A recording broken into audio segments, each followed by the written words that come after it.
here from Giardino de Ninfa, a garden in the territory of Cisterna de Latina in the province of Latina, central Italy. It's a park of an area of 105 hectares and is an Italian national monument. We're today with episode number 18 of the PondCast. I did not have to double check that.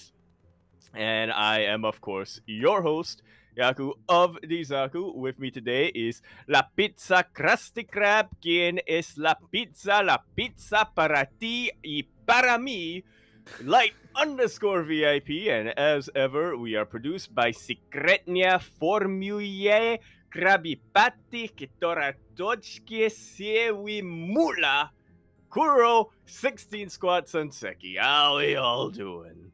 What's up, Yaku? You just made me hungry. Now I want pizza. Ay.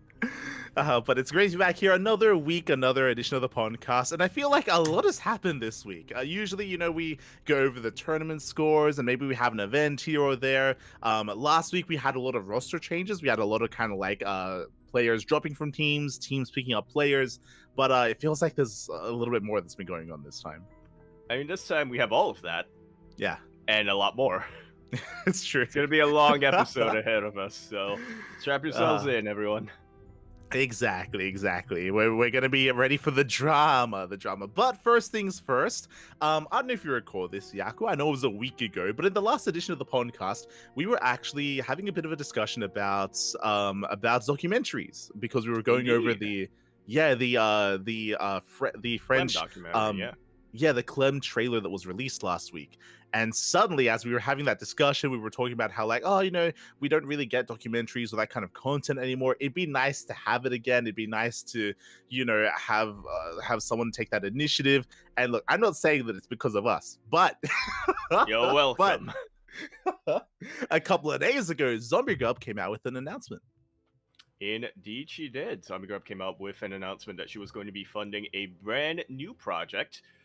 Similar to the documentary style, but a little bit different. It's going to be an archive and a series of interviews, as well as an archive of StarCraft 2 esports. It's going to be called GLHF, StarCraft's Esports Legacy, and it's as we said, a series of interviews, a bunch of archives of some of the major moments and developments that we've had in the past and will be seeing in the future, and put together in some kind of accessible format. I don't think we really have much details on that third point yet, but that is going to be the plan here. Yeah, it's a little bit vague as to how it's going to be brought to us and how digestible it's going to be, and if it's going to be like an episodic format or like these bigger videos or these smaller videos, how it's going to be cut up, how it's going to be edited. It is going to be quite an endeavor and quite a project that Zombie Grub is going to be working on. But as you mentioned, it is kind of like meant to be like a historic overview of, all the events and like all these big moments in StarCraft. There's just so much to go over. I'm sure she's going to be starting with like the early like MLGs, the early GSLs, like Pro League, going into BlizzCons, and there's just even in Wings of Liberty, there's like a lot to go over as well. Brood War transitioning into it. Like there's just so much content there. And I know that Zombie Grub has been talking about it for a very long time. For years at this point, she would talk about how like, it'd be nice if someone did this, if someone tried to like create content or create a video about the events that happen in StarCraft, because there's just so much there, and it's really cool that she took the initiative. It's one of those things where it's like, it'd be really cool if somebody did this, and then it's like, from now on it shall be you. Yeah, that does it. Exactly. And yeah, best of luck to Zombie Grub. Go on. And I was just gonna say, best of luck. It seems like it's just looking at the timeline. It seems like it's just begun, or it's just started. October 9 traveled to Korea, and it's currently October 10th as we're filming this. Yeah, exactly. I mean, the Kickstarter started a couple of days ago, so it's still very early on. And there's still plenty of time for the Kickstarter to grow. For those that are curious, Mhm. the initial goal was a couple of $1,000s. It was $8,000. I think that was the first stretch goal. Mhm. But we have reached almost every stretch goal since then. Like it's only been a couple of days, and the We're Kickstarter has gotten a lot of support. Yeah, we're just shy of the $20,000 stretch goal. We're at 19,600, rounding down a little bit there. And when we do hit that, she plans to have a EU based tour or interview tour on this. So right now she's focused more on interviewing more of the Korean personalities, and I imagine Tasteless and State, as well as all the other players and whatnot. Mhm. Before traveling over to Crank. Home Story Cup and doing that. Crank, Yeah. holy moly, that would be really, really good to get as well. I mean, there is a little bit of history between Crank and Zombie Grub there, so Mhm. that I think is absolutely doable. But yeah, we're almost hitting the final two stretch goals, which is the EU tour and then the NA tour. Not just the NA tour at 30,000, but also the developer interviews, pretty much. And trying to Mhm. interview some of the devs and get more insights into how the process of creating StarCraft and StarCraft 2 went. Yeah, like as a StarCraft fan, like this is definitely something that I'm very interested in. We were even speaking, last week about how there's just so little, just just record that's kept of these kind of eras. Like we have our memory, we have VODs of tournaments, sure, but there's we like so much to like piece it all we together. Some of we us have have our memory, we have our memory, and that's we know that's reliable. always We know that that's something reliable. we can always count on. Yeah. So it's really cool that that's going to be like put to paper in some way, in some form. Again, it is going to be quite a project and quite a journey. So best of luck to Zombie Grub. Yeah. Okay. Some of this money will be spent on like hiring like editors and all that stuff as well. So again, there's a lot of potential for it to be done I'm really well. yeah. Yeah, I'm glad that we've already hit this goal, but I'm mostly interested in the drunk StarCraft history segment that she has in the works now, Yeah, and we've already hit that's that. yeah. I don't know what drunk history is. I'll be honest, but I guess it's like a YouTube series or something. So it'll be interesting. We'll see Looks what like happens. an Adult Swim, like a kind of yeah, Mhm. edutainment is how I would describe it. I haven't seen Okay. too many episodes of that. Okay. But Fair enough. it Fair enough. is a. I'm not sure if a bridge is the right word to use there, but yeah, I'm sure she'll be able to make something out of it. Mhm. Kickstarter is still live and will continue to be live for another 25 days from what I'm looking at. I'm not gonna lie, Light, I'm very tempted to get the number one fan of X player goal, but it is a little above my budget right now. Who would it be? Who would your player pick be? Here's the thing, my player, I feel like because I know she's also a fan of him, I feel like Zombie Uh-huh. Grump might have a bit of contention there, but my player would be MMA. Mm-hmm. That's a solid I pick. would Definitely a say I solid would pick. say Ryung, but like I think I mentioned it previously. Have no. I don't think I can claim to be Ryung's number one fan while Steadfast is still active. True. True. There Steadfast is the you number one Ryung fanboy out there. go. I wish it were me, but it's not. hmm Yeah, so MMA definitely would be mine. I'd have a really hard time picking. It's one of those things where like is it sacrilege if I don't pick Crank, right? Like Crank is who brought True. us all A together, patron. right? Yeah, if it wasn't for Crank, we probably wouldn't be here either. So that's a big one. True. The easy one would be Impact, especially nowadays. Yeah. Like that's I feel a little bit robbed because I feel like Impact, he used to be a little bit more of a hipster pick. Like he was a little bit of a lesser known player compared to all these other big Zergs out there. Yeah. But especially now that he's like gotten so much more Now that he's a attention. bodybuilder. Yeah. It's like he's more mainstream now. Yeah. Yeah. I would ask Kuro, but I think that would be cruel to ask her that. It's gotta be Hero, right? Easy. Wait, who's gonna beat her? And that's a cruel question to ask her. I mean, look.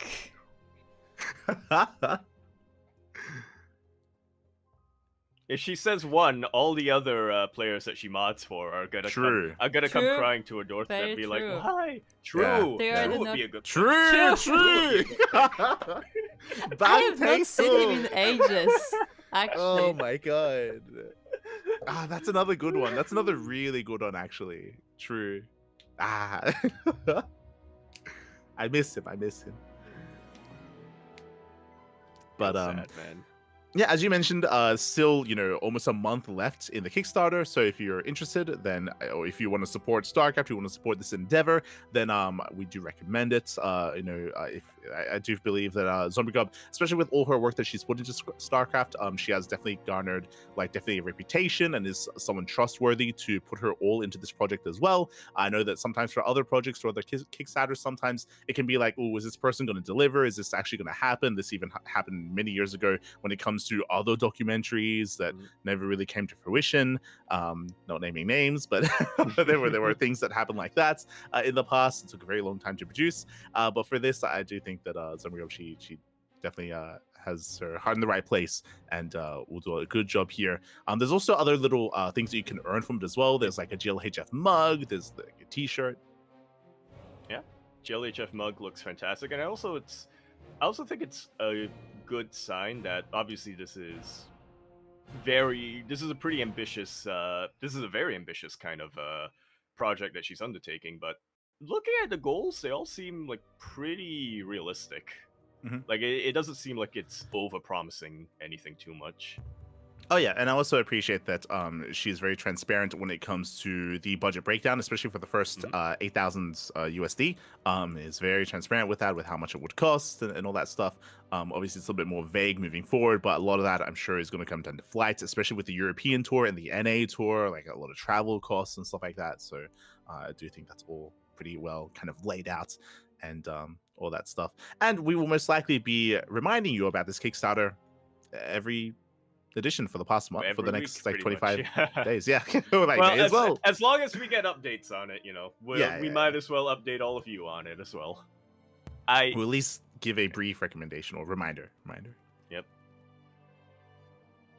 Yeah, I was just scrolling through it as well. I scrolled all the way back up and looking at the thumbnail, like, oh, this is 100% Fear Dragon. The thumbnail is like, did you know the first cable broadcast? I'm like, yes. A 99% useless fact. Thank you, Fear Dragon. Thank you, Fear Dragon. Thank you. Este rap. Aye. So definitely do look forward to it. I definitely will be pledging myself as well. I haven't decided what tier of pledge yet, but we'll find something reasonable to jump into. I found out that there actually isn't a tier for the mug. That's like an additional thing that you can get with any tier. So that's probably what I'm going to end up doing. Yeah, we'll figure it out. We will figure it out.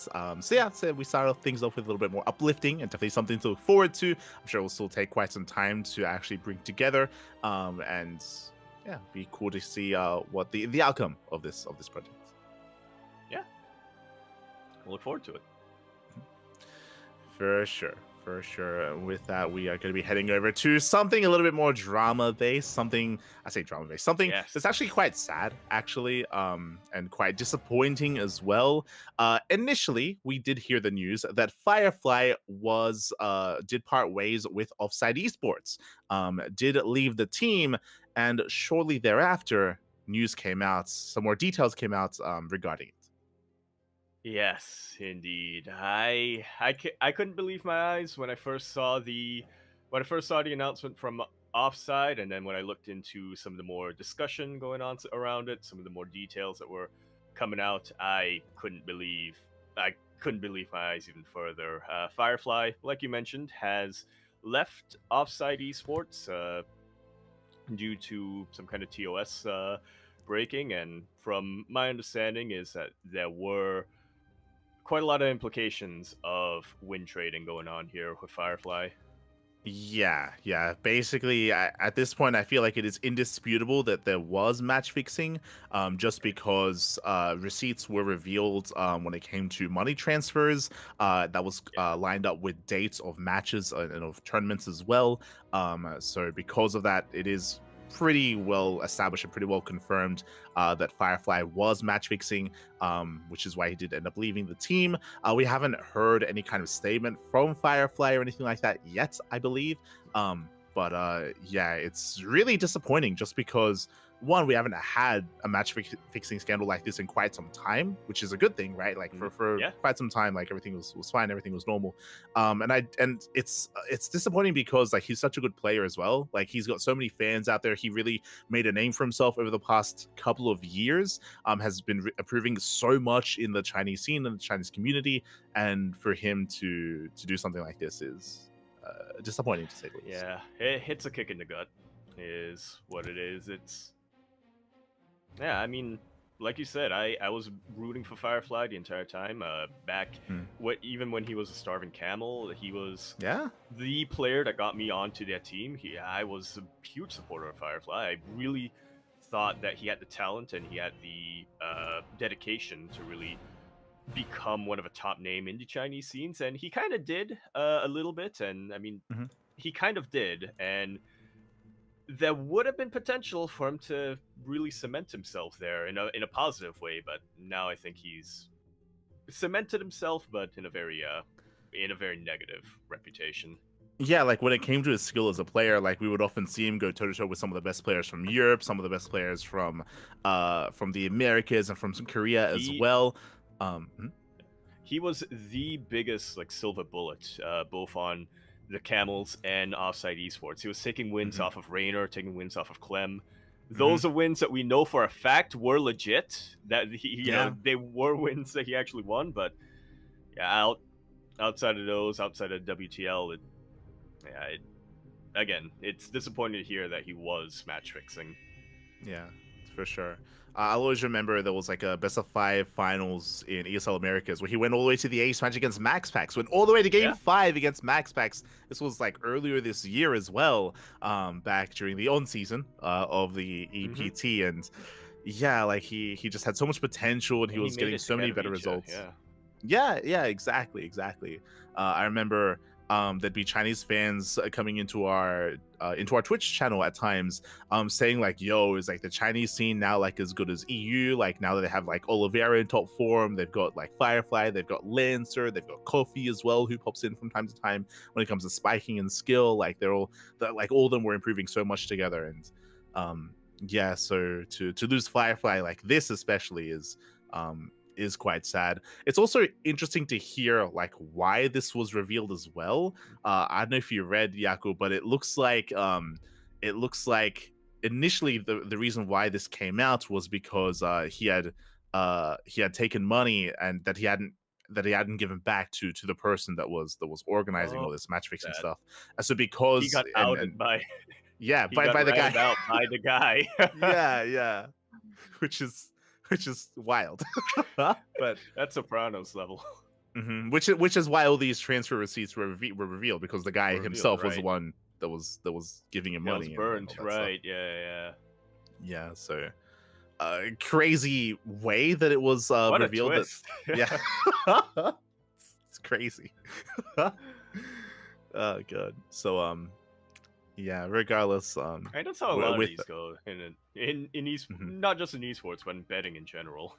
That's how a lot of these cases come to light. It's that a gambler or a bookie gets burned, and they're like, "All right, I'm gonna reveal, I'm gonna out you to everyone." For sure. So it's just a wild way to start the story off, but yeah, that apparently did happen. And with that, I don't know if we will ever hear anything from Firefly or any kind of elaboration from his team, from Offside Esports or anything like that. I don't know if we need to. If anything does ever come out, we'll probably talk about it like next week or the week after, or if that ever does occur. I would like to say, or I would like to think that in the StarCraft scene, at least, we do take things like this very seriously. I feel like something like this is something that does destroy a player's reputation pretty hard. I know that it's not really seen the same way in a couple of other esports scenes. Not naming any names here, but yeah, I do think that this is big enough that it may very well be the last that we ever hear of Firefly. Yeah, well, I mean, no team is going to want to touch him, right? And I'm sure a lot of tournaments as well would probably put in a clause or would not accept him competing in their tournaments either, just because it would ruin the integrity of the event, of the team. And even if it didn't, the other players would boycott it. Yeah, for sure, exactly. So it is quite a serious thing, and because of that, that most likely is going to be the end of Firefly's at least StarCraft career. But with that, we have some other more lighthearted, better news coming out Yes. as well. When it comes to some other player transfers, we mentioned before last week there were a lot of players leaving teams, a lot of players joining teams, and that continues. We this also week had as a well. new team that we announced last week, and we're seeing a bit of a continuation of that this week. Streamer Zone, which we initially kind of thought were primarily focused on streamers, and that does seem to be their main goal, but it does look like they are committing quite a bit hard to the esports side as well. We got some new pickups for them. Firstly, we have Quanta, otherwise known as HH Quanta. Apparently, he's kept that handle. Yeah, we have Quanta and we have Geralt. As a reminder, last week Nightmare and Forjumi were announced. And if you recall, after they announced, I think they announced Forjumi while we were doing the PondCast. And we were theorizing brought like, it up right at the end of last week's PondCast. Exactly. We were trying to theorize like, if they got any other players, who would it be? I think we said maybe like Iba, because he was with Forjumi playing Archon mode, and maybe some of these other streamers. Something interesting is that after this was announced, I think it was yesterday or the day before, Geralt started streaming, and I don't think I've seen him stream on Twitch before. So I think that's also a bit of a clause here, is these players that have joined the team, they will start streaming more regularly. And not the first time that a team has a clause like this. If you'll recall back in the day, Afrika Freaks had a clause that they did require their players not only to stream on Afrika, but also to stream for a certain amount of hours each week. Oh yeah. So that was pretty cool. It's not a terrible clause either. I think this is honestly a pretty good idea for a lot of teams out there, especially if you're signing players who might not be as well known compared to a lot of the other big names, because streaming is how you get fans nowadays. That's how you get more eyes onto a specific player, and it's how you get them to kind of build more of a fan base for themselves and for the team as well. Yeah, exactly. It's just an easy way or a good way for the fans to actually interact with their favorite players, for their personality to be showcased a little bit more as well. And I gotta say, sometimes it is something you have to force, to be honest. A lot of players are a little bit more reluctant, a little more shy to, get their face and their voice out there through streaming and stuff. So, again, this is not a bad way to encourage it. Yeah, it's understandable. I think a lot of players, all they want to do is practice and compete, right? Which makes sense. It does make sense. But the reality is that a lot of teams do get value just from eyes being on their players, and streaming is a really good way for that. And I know it's not for everyone. I know, definitely. But I'm sure that the players that were signed, like they wouldn't have signed if they weren't comfortable streaming.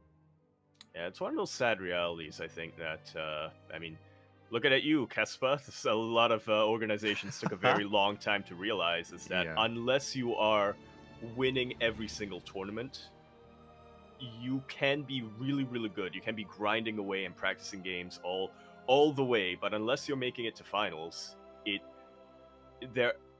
don't really have that much of an audience. And for esports teams, that's how you get your money. You get your money not based on the results of your players, but based on how many fans your players have. Yeah, and how much you're willing to spend on your team because of that.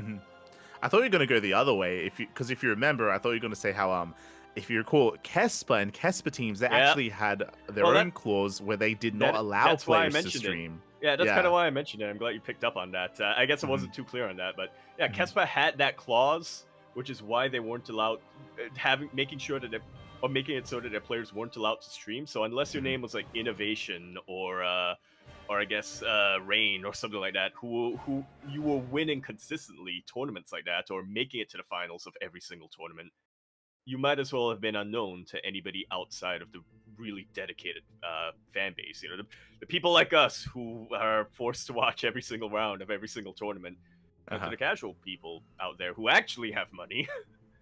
Yeah, they're the ones who won't know who you are because you got knocked out in the round of 8 or even the semifinals, as opposed to the grand finals. And you know what? Especially because apparently Zombie is already traveling to Korea. I'm sure that is Yep. something that she's going to be chronicling as well, right? Like the Yeah. whole Kespa situation. I'm sure like that's another really interesting thing as well is that we didn't often get to actually hear from the perspective of like Korean players or Korean coaches or just hear from Koreans in general during that era as well.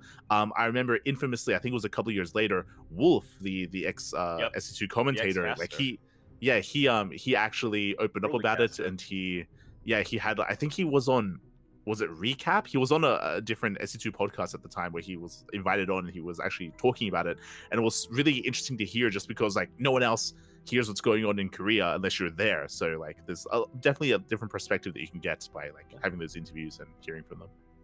Man, now I really want to pledge that $100 because it's called the number one fan of X tier, but one of the rewards that you can get in that is to give a suggestion for future interviews. So, man, now I really want to get that. But yeah, that's a really good idea, and that's something I'm sure Zombie Grub will have at the back of her mind when she is chronicling the history of, at least while she's in Korea, while she's chronicling the history of StarCraft esports there.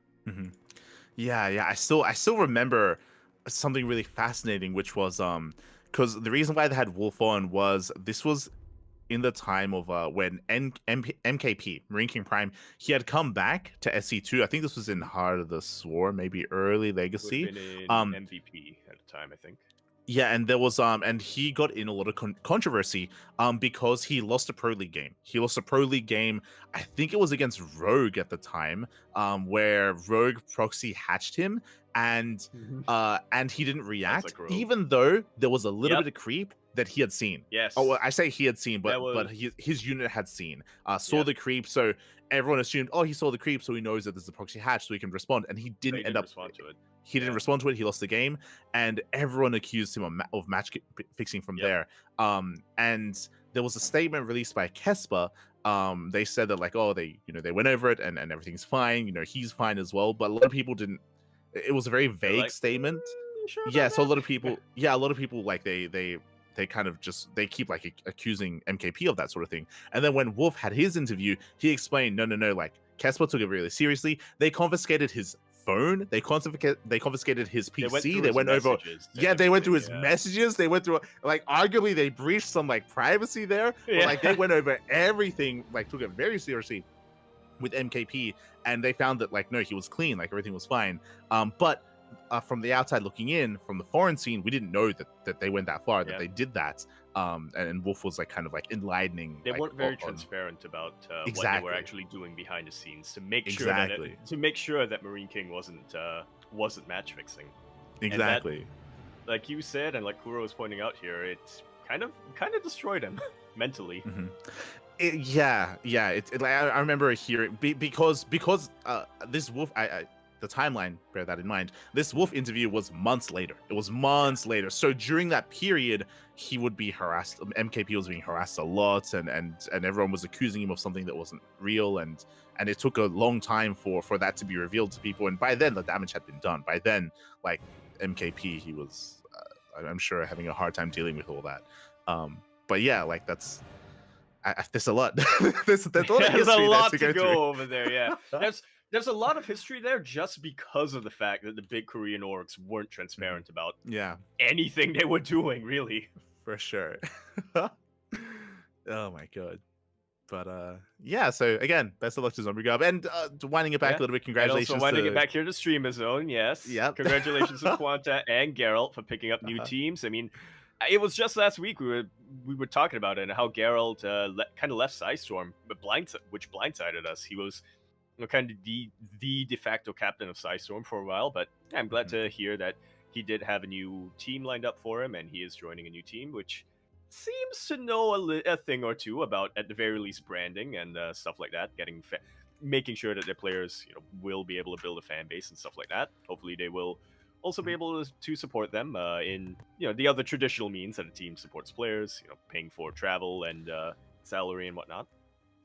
Yeah, it's really interesting speculating a little bit here about Streamer Zone when it comes to their player picks because some of them feel a little bit more obvious. Like I do think that Nightmare, Forjumi, and Geralt are very strong players. They're very active players in the online tournament scene as well, and it makes sense to pick them up. Especially Forjumi, he already has an established Mhm. Twitch channel. He streams regularly already, so there's a lot of value there. Quanta is an interesting pick. I'm curious how they even found Quanta because Quanta is more of an upcoming semi-pro Korean player, and Quanta has actually been playing a lot more SC Evo than SC2. He's been competing in a lot of SC Evo tournaments, less StarCraft 2 tournaments. So yeah, I'm curious how they got That might be a introduced and factor. yeah, what happened there. Yeah.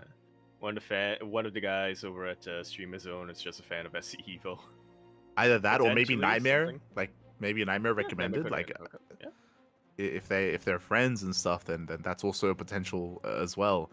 So yeah, Quanta's an interesting one. An interesting one, but an interesting player as well. It's always Mhm. he's kind of like Hanmono-esque in this when it comes to his builds and strategies. Yeah, he's not as much of an animal as Honmono, but very stylistic is what I will say. I've got a lot of love for Quanta, and I'm always enjoying whenever I do manage to cast him. So it's really cool to see that he gets that support. Another quick thing to theorize as well is I'm curious what happens with Psystorm. Like Streamer Zone, now they have a roster to compete in WTL if there is another season. If there is going to be another season of WTL, Psystorm, after losing Geralt's, they might have to pick up someone or partner with another team. Yeah, partner with another team other than Na'Vi. Mm-hmm. Should be a little bit unfortunate. I mean, Psystorm Na'Vi, not the most creative pairing, but still one that was iconic. Still one that, I mean, you know, just having Max Fax and Spirit on the same team led to some amazing matches. Yeah. I mean, Max Pack, Spirit, and Geralt, like they were a very solid team in WTL, and I mean they made it to the playoffs as well. You know, so they definitely. It would be a shame if they weren't in the next WTL season again, if there is one. So that's what I'm definitely going to be keeping my eye out for: is if Psystorm picks up a player, or if they partner again. Maybe Na'Vi picks up another player. Like it's definitely something they have to think of if they're in that situation. I'll also say one more thing about Streamer Zone, if we're ready to move on, is we're now 2 out of 5 for Forjumi's offline Twitch banner. We now have Jumi Potter, Geralt Malfoy. Now we just need Trapani Granger, Harding Weasley, and Gandalf Harstem. There you go. So we're 2 out of 5 there to making it reality. Yes, we will make that offline screen a reality. We'll have to send that to the Streamer Zone organizers or to their org in general, and we'll make it happen. I'll have to send it to Shopify and Genji as well, and be like, "Yo, I know Harstem and Trap are signed to you guys, but for just one season, you know, can we work something out? Can we partner up with Streamer Zone or something for WTL? Can we make something happen here? I hope so. But, and then we need to drag Parting out of retirement. We'll drag him back in once he finishes up with Stormgate. But with that, you know, shout out to Streamer Zone, definitely a team to keep an eye on to see if they even sign more players. I feel like they should be good here with 4, but it's possible they might go for more. Well, how deep are their pockets? Is the question. Yeah, true. Do they want to pull a Platinum Heroes? Yeah, we'll see if they do go for that. Meanwhile, speaking of players and teams, we have a player that is currently looking for a team. Shout out to Moja, of course, the German Terran player, infamous for his most recent Home Story Cup performance, and I'm sure he'll be at the next Home Story Cup as well. He is a local German player. We even went over his performance in the most recent Gabe tournament, the Gabe Experian event that occurred last week. So Moja, currently teamless, is looking for a team.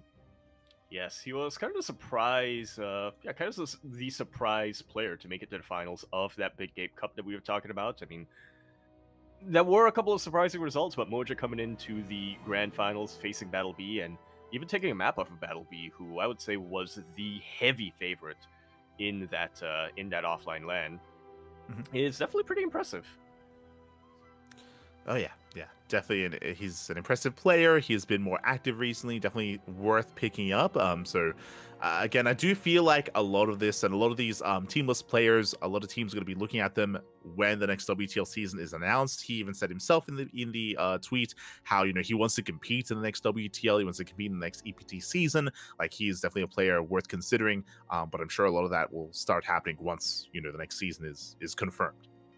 Yeah, once we get more details as to what the next tournaments are going to be. Mm-hmm. For sure. Meanwhile, along the line of a player looking for teams, we have Hydra. Hydra also looking for a team as well. He is a Protoss player from the Netherlands, a very active player when it comes to the online tournament scene. Does often play in our Open Cups as well. But you mentioned earlier how a lot of value from a player for teams does reside in their ability to stream, but also on making other content as well. And it's really cool to hear, that Hydra is actually going to be making a YouTube channel. He is. I mean, or we should say for clarification, going to be committing more to creating content for his YouTube channel, as it already existed, and he has a couple of videos from years gone by. But yeah, he is going to be focusing a lot more on content creation in the upcoming weeks and months. And like you mentioned, he is looking for a team, and that's something very valuable. I haven't been able to catch a lot of these, but they look pretty interesting. A lot of challenges, a lot of campaign challenges, similar to the lines of similar-ish to the lines of something like Giant Grant Games and stuff like that. But yeah. Yeah, I mean, he's already gotten quite a nice following over on his YouTube as well. Like, he's getting some pretty good viewership considering he hasn't really committed too much. Like you mentioned before, apparently there was some Stormgate alpha videos from 7 months ago, and it was only a couple of weeks ago where he started producing a little bit more frequently, a little bit more consistently. So yeah, best of luck to Hydra for his endeavors on YouTube as well as finding a team. As I mentioned before, especially if his YouTube does kick off, then I'm sure teams are going to be looking at him and looking at his channel and considering supporting him as well. Yeah. So be on the lookout, team owners. Here you go. And with that, we wrap up on all the roster changes. Nothing else crazy. No one else kind of leaving teams or joining teams. Not yet, at least. And I guess something that's a little bit different here. We spoke earlier about SC We'll probably get one Evo. update by the end of True. by the end of the podcast, if the tradition is anything to go off of. Exactly. SMH.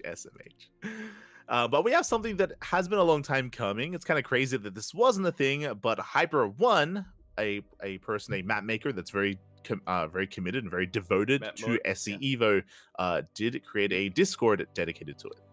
Yeah, Hyper One, maker of maps, organizer of tournaments, handler of Hanmono, among some of his titles there.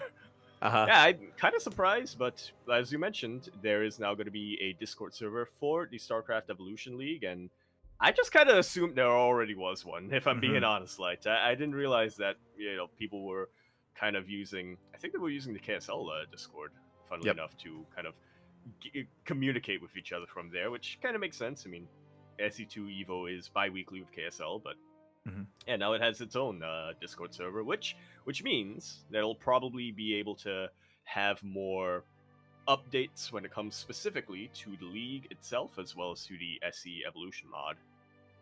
Yeah, I think it's really important just because, not just that, but also it's a good way to interact with other players that are interested in the mod itself, just because there's no automatic ladder system. So even when it comes to doing custom games and playing the mod as well, even outside of tournaments, just to practice and just to improve, it is really nice to have a hub full of like-minded individuals and like-minded players.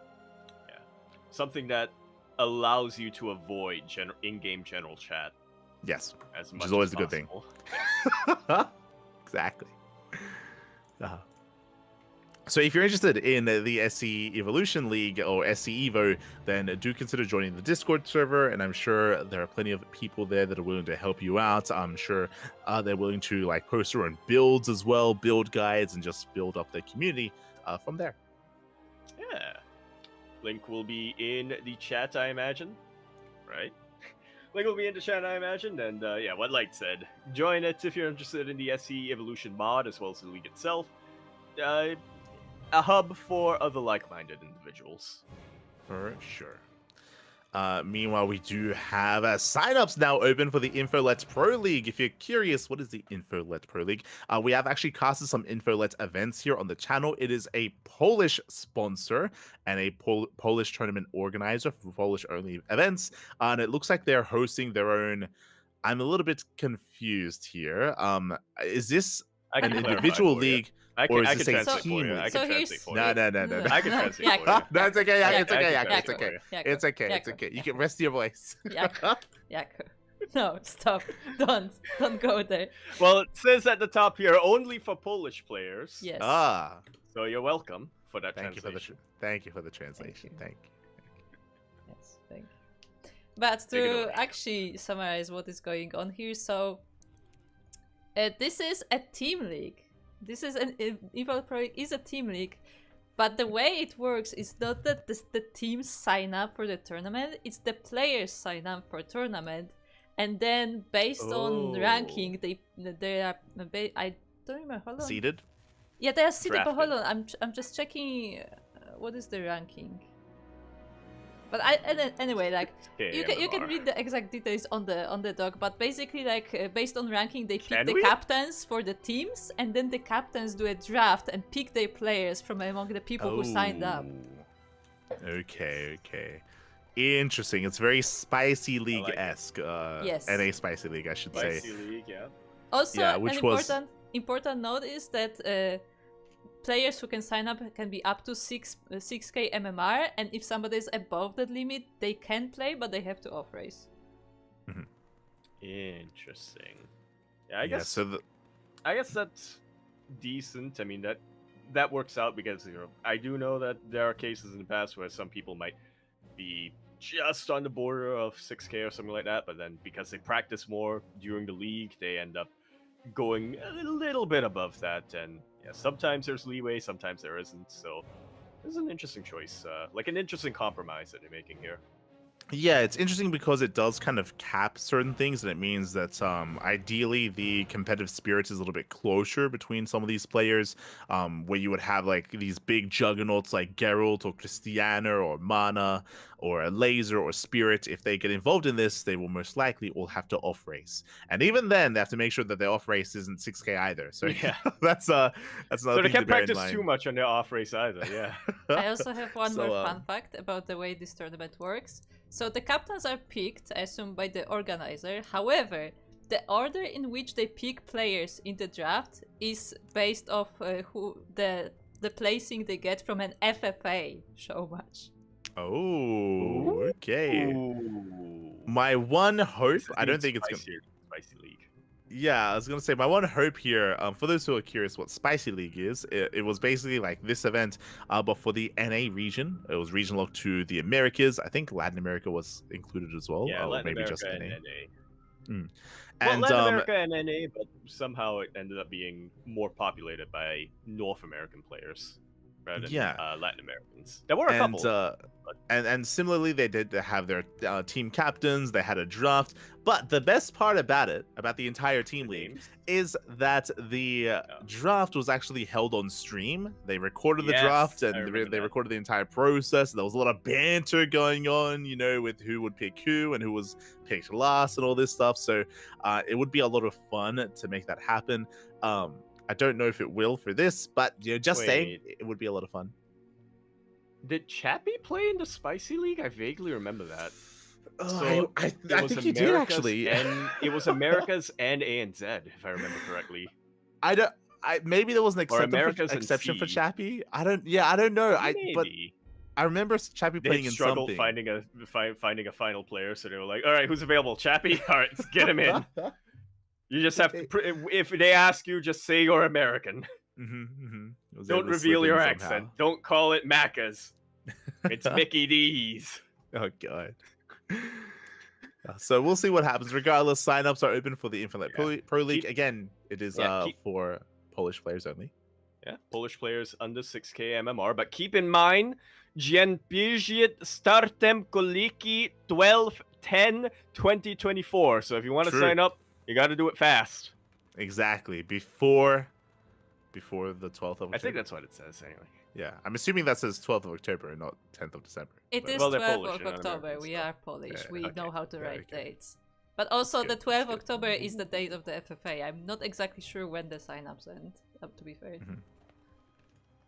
Okay, 2 more days. 2 more days. Otherwise, it says there registrations close October 11th. So 1 more day. Ah. There you go. Yes, Uh, Zapiti Jostene Jamkine 11 Pajminika Ogajne 23:59 p.m. Yaku, thank you for being our trans. Without you, Yaku, we'd be lost. We wouldn't even know what this event was Yeah. about. So I appreciate your translations. I appreciate it. Thank you, Yaku. Thank you. That's for the Polish players out there. Oh, yeah, here's also a Meanwhile, fun fact. The captain of the winning team will receive a trophy. So there you go. Ooh. there you go. When it comes to coverage, I'm sure it's going to be cast in Polish. We might be tempted to cover it ourselves here on the CranKy Ducklings in English. We'll see though, because I'm sure there's going to be a lot of matches happening at once, and I doubt it's going to be live though. If it's a mixed amateur and pro event, I would imagine that they would cast it via replays. True. That's also possible. So we'll see what happens. We might get involved, we might not. Regardless, it is really cool to see a bit of a more fun kind of team league that is going to be starting up.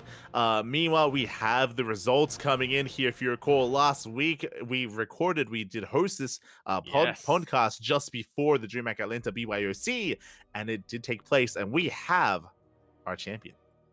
Indeed, we do. We have a rather fitting champion, I would say. A player who I'm not familiar with, but has a great name, the best name, I would say, for a bring your own PC or bring your own computer event. Awesome Sauce! American Protoss player coming in as the champion, taking out Fear Dragon, old mate Ravi, in the grand finals. Yeah, Awesome Sauce, he's been a part of the community for a very long time. I remember he was a big part of Root Gaming. When I say a big part, I'm not meaning like as a player, but like as someone working behind the scenes. Yeah. So Awesome Sauce has been around the NA region for a very long time. It was really cool to see that he had gone to the event. Shout out to Ravi, aka Fear Dragon, for going to the event as well, and for coming in second place, flying down. Exactly. He actually managed to break even for his accommodations and flights. So beautiful. Yeah. That's all that was his main motivation, I believe, going into this tournament. It's like, all right, gotta make it worth it. If I win, that's great, but at least I gotta make sure that I don't have to use my own money for this trip. We also have confirmation for those who are curious that Fear Dragon did indeed cannon rush every single game. So there we go. Cannon rush every single game. A little disappointed to hear that means that he didn't break out DTs, but you know what? I mean, I'll take it. I mean, if the cannon rush was only semi-successful, maybe we got to DTs. It's possible. It's possible. But it was also he cannon rushed every game. He didn't say it always worked. True. Or he didn't say that was the only thing he did. Oh no, he did say cannon rush only. Never mind. Yeah, but like they could have gone further. But when it comes to the event itself, it is a little bit sad to see that there wasn't a lot of representation, or there wasn't a lot of signups. We mentioned at the time, and maybe we were a little bit too late to help promote it. But it looks like not many, if any, pros or semi-pros from the NA region did actually travel to Atlanta. I mean, it was also one of those things where, if you recall, the BYOC was announced very late, so it was very short notice for players to actually book flights or anything like that. It was very short notice, and it wasn't attached to a pro event, which was the case last year, which was how we had players like Dolan and players like a lot of other pros who played in the first stages of the DreamHack event, but got knocked out, then decided to stick around and then play in the BYOC event, and ended up doing pretty well. So yeah, it was very short notice, which meant that it was difficult to arrange something. For a lot of our players, it was difficult to arrange something, and then also because there wasn't a main event attached to it. Well, I mean, it ties into that, right? Because they would definitely go into the main event anyway, so they would have been around for the BYOC as well. Yeah, exactly. So it is a little bit unfortunate that that was the case of that short, kind of announcement. But regardless, congratulations to Awesome Source and Fear Dragon. Again, it's so cool that they were there and And that there were Neighborhood others Noob involved as and well. Chloe. Mhm. By the looks of things, those are the ones who showed up here on the Wikipedia bracket. Yeah, yeah. We had our 4 players, so really cool to see that they were a part of it. Congratulations to Awesome Source and Fear Dragon. Moving on, we do have the Sea Duckling Open. It was our amateur event. This is our monthly bronze to diamond tournament that we do host on a regular basis. Yep. I have a story to go with this slate. So Go ahead. last week I was recovering from a stomach flu. By Friday, I was feeling better. I had basically recovered by Friday. And so I actually laddered on Friday. I was short a handful of ladder games to make myself eligible for the Sea Duckling Open on Saturday. I laddered in those. I actually did pretty well. I sent you a replay light where I was like, Milk would be proud of me this game because I did something good. I was like, all right, I'm eligible. I'm feeling good. I'm going to play in Sea Duckling Open tomorrow. And then I woke up an hour after the event started because I forgot to set the alarm. No. And I've been a DGen because I've been sleeping all day while I was sick. And my sleep, or rather, I should say, my sleep schedule became DGen because I was sleeping all day while I was sick. Yeah. I mean, you have a good excuse. You were under the weather leading up to it, so it's understandable. But maybe next time, Yaku. Maybe As the it was, Master Spawn Open. next week, maybe. True. MSO is around the corner as well. For this event, we had some newcomers. I always have a lot of love for NA players that do sign up as well.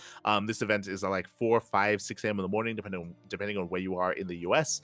So we had someone even from Canada. We had a lot of nice representation. The finals was a lot of fun as well. Went all the way to the ace match between Samir Duran and Holo Ghost. So it was a clutch finals, which we always do appreciate. No kind of one-sided series or anything like that. And it was just really cool to see people tune in or compete for the first time. Yeah, at least in our events, a lot of them. It's really cool seeing players compete the first time, and then as the weeks go by, they end up becoming a little bit more familiar to us here coming out. I mean, Samir Duran, who it was this week's champion. I mean, it was just a couple of weeks ago when I was like, who is this guy? I don't know who he is. Similar with Captain Fish and Lochka, a couple of other players who I wasn't familiar with when they first signed up, and yeah, now I am.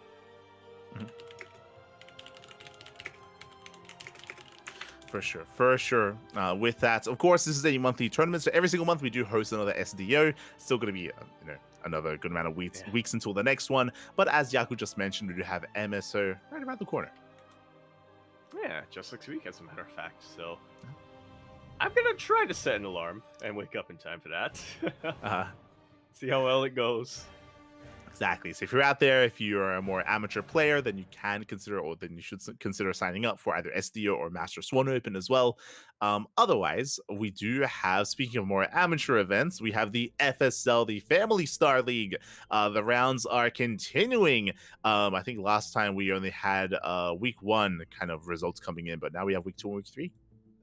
Indeed, we do. They're slowly trickling in. I mean, it is understandable. It's an amateur team league.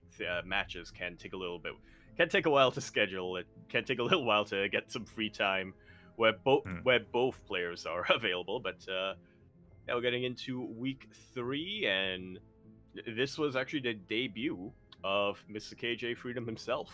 Let's go. Exactly. So really cool to see that KJ, of course, he's jumping in as well. If you're curious about this episode, about this team league, then check it out over on the Sidestorm YouTube channel. They have been streaming it over on YouTube, so the VODs are all available. I believe they're linked. They're linked on the Wikipedia as well. So because of that, it isn't just that they're playing out their matches, but they even have like voice chats, like video call discussions, like coming into it, and they talk about the matches as well, and they all come together. So yeah, it's wholesome, wholesome. Yeah, it's wholesome, almost as if it's for family. It is for family. Yeah. So yeah, do consider checking out the Storm YouTube channel for the not just the VODs of this event, but even the VODs of previous seasons of FSL as well. It's basically just purely FSL on the channel, so plenty of content there to go over, especially in seasons past. Indeed.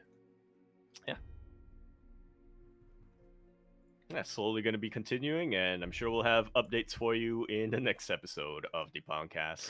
Yeah, cheesy nachos, they're struggling. I hope they can bring it back. Yeah. They are struggling, but they're not doing too well, too badly when it comes to the map scores. I mean, it's mostly the 2v2s that they're losing out on. True. They need to grind that 2v2 to bring it back. So wish them the best. I'd like to see Cheesy Nachos perform a little bit better, but we'll see. It's still the early rounds. They won't be playing next week, so they have a little bit of extra time to prepare. It's going to be the Rages Raiders going up against Angry Space Hares. And then after that, Cheesy Nachos are playing again. We'll find out what happens next week in PondCast. Meanwhile, now we have more of our regular pro events. We are going to be jumping into the OSC King of the Hill this week. I believe it was casted by, was it Chicken Man? No, it looks like Steadfast once again. I know Chicken Man was covering some OSC midseason playoffs this week, but for the OSC King of the Hill, we had for Jimmy having a bit of a win streak himself, actually winning the most amount of matches here tonight. Yeah, winning the most amount of matches, and I would say the longest. I was gonna say the longest streak, but that's literally the same thing as winning the most amount of matches. So that's what it means. Yeah. So, but what I mean by that is he was the only one I would say with a particularly noteworthy streak going on here, and I believe his first pro or competitive event since joining Streamer Zone as well. So. That's a good omen. He took out Wayne, he took out Mio Micah, he took out UED Soldier, Demi, and then finally fell to Nicoract, but no one else was really able to get more than... Let me see if I got the math right. Yeah, get more than 2 wins in a row here. Yeah, I do recommend tuning into the VODs just because Jimmy is a really interesting player. He's very creative. He can be quite cheesy at times, quite all in, but also really aggressive and just really unpredictable as well. I'll be honest, looking at the initial 2 starting players, Wayne versus Geralt, I assumed that Wayne would go on a tear and go on his own win streak, but no, Jimmy had other plans, and yeah, he did very well for himself here. There are some players that I'm not familiar with. I'm not familiar with Scandicane. Scandicane. Yeah, Like but from Scandinavia. Yeah, the Scandinavian region of Germany. A German Protoss player that I have not seen before, so maybe more of an up-and-coming amateur player. I'm curious if we get to see more of him in the future. Yeah, playing on Platinum Heroes, or at the very least on the Platinum Heroes community, which is always a good sign. If a player is active on Platinum Heroes, it's usually a good sign that you're going to be seeing them in a lot more events. Yeah, so I look forward to it. Definitely, that's what caught my eye, at least immediately, is a name that I just hadn't seen before. Outside of that, of course... You can tell I've been playing way too much Heroes because immediately I read it as Decker Kane. Wait, is he a player in Heroes? Is that a thing? Decker Kane? He's my new main in Heroes. What? He reminds me of Steel. Decker Kane, the Diablo guy. Is he like a new character? Like, stay a while. He was one of the last characters that they added before going on maintenance mode. So I didn't even know he was kind of a new character. Yeah, he's in there. Okay. He looks and sounds exactly like Steel Mold, our very own CranKy Duckling. So he's my new main. How does he attack people? Does he He whacks him with a stick. is he a melee based unit? Potion. He's a melee healer, so he throws potions at allies. He's actually melee? No shot. He is melee. He's melee, but he doesn't do any damage. So is his ults funny. He's got to have the his Heraldric Cube, right? His Heraldric Cube is his W, which which depending on how you build it has different effects. But I swear he has 2 ults, as most heroes do. But the best ult is called "Stay a while and listen," and literally he bores enemies to sleep in front of him. No, I'm not kidding. I'm not kidding. That is his ult, and that's also why he's my new main. This sounds like a joke. He's my new favorite hero. I love it. Oh my god. That's the alt I always pick. Yeah, he's after my time. I see here he released in 2018. I think I stopped playing like in 2015 or 2016 or something. But yeah, that's interesting. That's that. That I mean, that's a Kur- fun way to approach the character. Not Yeah. bad. Kuro is pointing out that I'm literally playing as myself, not Steel, when playing Deckard Cain, and you know what? True. That makes sense because Deckard, his weapon is his walking stick. There you go. He walks with the walking stick, and then he whacks people with it when he attacks. Wait, what's his second ult? If his first one is putting people to sleep with the story, what's the second one? Oh, his second ult is called Lornado, and he just throws a book that turns into a tornado. That sounds amazing. Which is a reference to a Diablo 3 April Fool's joke that they had, but okay. I like boring people to sleep better. Okay. Fair enough. That's wild. I had no idea that he was in the game. But yeah. So speaking of Deckard Cain, Skander Cain, Yes, he did. Skander He Cain made his from Germany. debut. He also has a book that he throws at people. Exactly. It's his signature move. Yes. Whips out the book. Beautiful. But a shout out to Björn for being the final champion. Looks like he didn't tune in, or he didn't make an appearance until the very end of the event, which is interesting to me just because I know these events usually begin quite late in Korea. So for Björn to be there at the very end, Well, you say that, but exactly, we know we know what Björn is. We all do. He may have woken up early to climb a mountain last week, but deep down inside, he's a degen. He's fixing his sleep schedule. You know, after touching grass, he has to rectify that. Yes. Exactly. So shout out to Björn. Björn, as again, he will have the option to be next week's defending OC King of the Hill. If he accepts it, he can of course be the starting player. Otherwise, we might have some different starting players instead. So we'll keep an eye out for that. We could see some more Björn in the next OC King of the Hill. Otherwise, yeah, check out Steadfast's channel for the VODs. Yeah. It looks very dynamic just looking at the results. I haven't seen the games themselves, but yeah, just looking at how the crown changed hands so often this week is it looks very volatile and very something that no doubt means it's very volatile and exciting is what I would say. Also, before I forget, there is something else that just caught my eye, and I can't believe it. I mean, at this point, it's normal enough that we don't even notice it. I did not. Like... I saw it and I didn't bat an eye. Like, and if you're in the chat, you should have noticed as well. Eva played Protoss because, of course, he did. I did. That's his main. Yeah. Yeah, it is his main. There you go. That's his main race. SMH. Fun fact, by the way, this coincides with it. Eba actually left me a message this morning, and he was asking for Protoss replays. He's like, Pappy, I need some PvP replays. I'm like, I'd send him. Okay. I was gonna say send him this replay against Mixu. Oh no. but he specified PvP, so I'm not sure if we can help him out there. So I mean, we could send him one of the millions or one of the thousands of Christiana versus Geralt games that we have. Yeah. That we've casted. I have to respond like, mate, just sub to the channel, and bam, you got plenty of PvP right there. The STC is that's the pitch. Which, you know what, you too can sub to the channel. Only no, I think Twitch changed their prices recently, so it's no longer $4.99 USD, but. You know what? Around that area, you too can sub to the Twitch channel, gain access to the replays, the emotes, or if you are so inclined, Patreon. That's where we still do have a 5 USD option. There you go. Where you can also get access to the replays. If you want to learn some PvP, then mate, we got you plenty of PvP replays. We got so many. It's crazy. So much PvP in STC. We'll get there as well when it comes to this week's results. Yeah. But shout out to Björn, and again, of course, Eva playing Protoss, and it sounds like this might be more of a trend again. What I was gonna say is that Eva, he recently he went cold turkey. He came back to us. He was maining Zerg again for a while, but it looks like it was only a moment, only a brief reprieve from that. And it was a phase, a youthful phase, if you will. He's smudging again.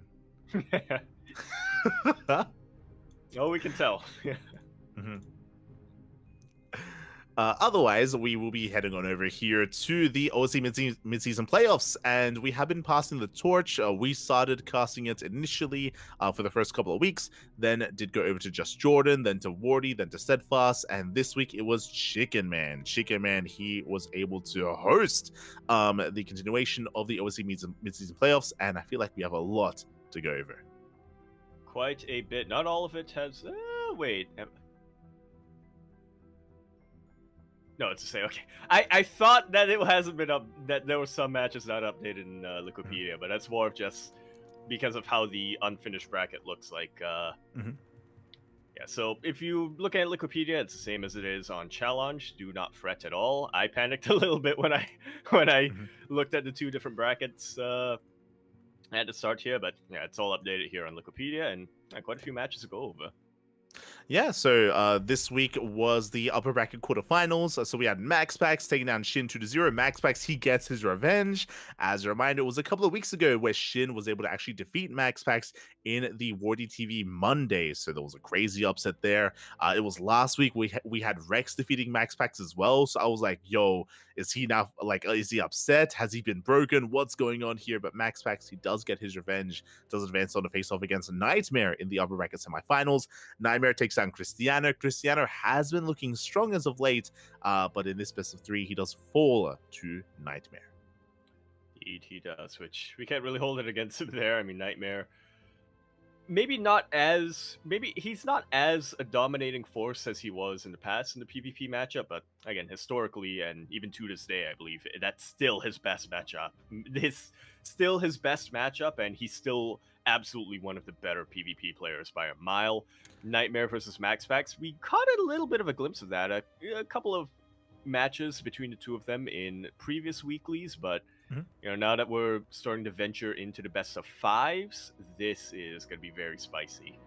Oh yeah, especially considering, I'm sure a big factor as to why Nightmare did so well. Hey, new team buff, right? He just joined a new team. I'm sure he's on Cloud 9. I'm sure he's motivated to do well, to improve. Gumiho's on Cloud 9. He's true. He is on Cloud 9. Yeah. It's been your regularly fact-checking service coming in here. There you go. As a Nightmare, he is going to be facing up against MaxPax next week, as you did mention. Björn takes on Geralt. Björn is one of the heavy favorites to take the entire tournament, so he has been able to make his way through. He actually toured Geralt, but he did drop a map to Mana, as Mana was able to take down Cham, but did fall to Björn. Indeed, I'm kind of surprised that we already are getting semifinals on the way, but again, if they do have the option, I believe, to play it and send in the replays, so I wouldn't be too surprised if that was what went on here between Björn and Mana. They just were free already, so they scheduled it amongst themselves and updated it, and I believe it has been casted. Yeah, I believe Chicken Man already casted it, so yeah, there we go. As a producer note, if the result is on the bracket, then it has been casted, because the replays, I believe, are sent to Eddie, and then he's sending the replays to the casters. True, and Eddie's the one updating the Wikipedia page. And so with that, Björn does advance on to the upper bracket finals. He's waiting for the winner of MaxPax and Nightmare. Scrolling down, we did have some lower bracket matches concluding as well, and we were praising for Jimmy for how well he did in the OC King of the Hill, but for Jimmy is one of the first to be knocked out of the tournament. Yeah, by Spats, or Spats. Not to be confused with Stats. It's a little bit of an upside going on there for Jimmy coming into this. I mean, he was one of the favorites, I would say. Somebody who we expected to make a pretty deep run in the lower bracket semis, but Spats, he had other ideas. Came in here, got the 3-1, so yeah, fairly dominant showing by him, and now with that out of the way, it honestly looks like he has a pretty good, decent bracket up in front of him. Mindle VK did take out Mio Micah 3-1, and so he is going to be facing off Spats in the next round. And the way I see him, it's possible I'm underrating Mindle VK a little bit, but the way I see it is, if you can take out Forjumi, you can take out Mindle VK. Yeah, like this is a really interesting result. Like I have such a hard time reading like the state of spats because if this was a score that we saw last year at this time last year, I'd be like, yeah, of course, 100%. Like spats, he's on fire. Spats, he's doing really well for himself. He's been winning a lot of online tournaments. But this year, Spats has been less active. He's been less active. He hasn't been playing in as many tournaments. He hasn't been competing as much for whatever reason, whether he's focusing on studies or focusing on other aspects. It's just, yeah, we've seen less and less of Spats over time these past couple of months. So, yeah, coming into this, because of that, I was favoring for Jumi, but clearly, despite the inactivity that Spats has had, he's still, still a terrifying player and is still a force to be reckoned with. So impressive result here by Spats, very impressive. I do think that his best matchup is PvP, so I think that he's got a pretty good chance to make a deep run here. But I don't want to count Cham out. Cham may have gone down to mana, but Cham is an animal, so he can always cause an upset. In the truest sense of the word, yeah. Uh-huh. I was kind of hoping for the Cham Mio Micah rematch going on there, but yeah, unfortunately, it will not come to pass. So either Spats or Mindle VK will be going up against Cham, and yeah, that's another one that's tough to predict. As you said, Cham, he is a wild card. He is an animal coming into this. He's like the luchador in WWE, just jumping in with a steel chair at the most random moments. Exactly. You don't know when he's coming, and when he does, I mean, then you know. Then Yeah. you'll find out. Yeah. You'll know it before he does. Exactly. So I do look forward to those eventual matches. Likewise, Nikish took down Homono 3-0. I was looking forward to that. Homono likewise has a unique way of approaching some of these matchups, but Homono, he thrives against Protoss more so than anything. So it was unfortunate that he did not face off against one of these many Protoss players.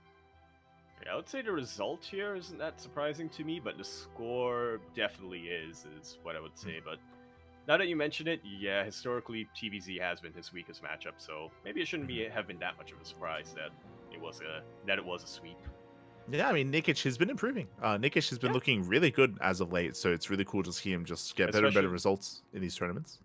Yeah, especially in ZVT, he's been playing he's been matched up against Nicoract a lot of times in these past couple of weeks, and when you're up against one of, if not the best TVZ players in the CIS region, that's going to do wonders for your own improvement as well.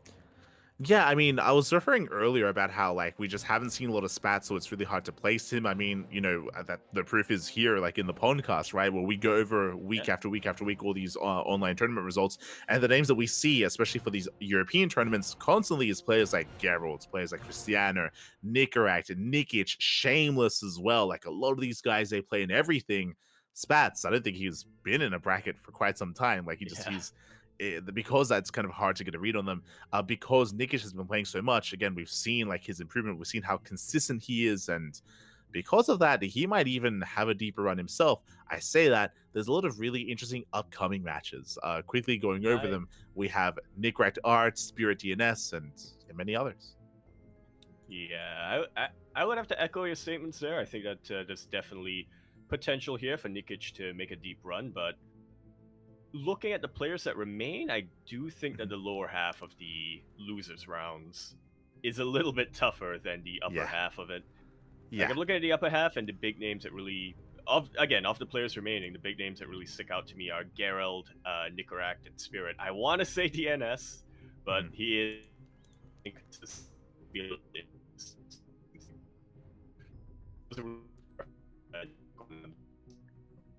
welcome to the part of the show where we lose Yaku. Yeah, It happened last time as well. It's all good. Yeah, it's all good. We'll switch our servers, and hopefully we can get Yaku back in here. Can you speak? Are you back, Yaku? Are you back?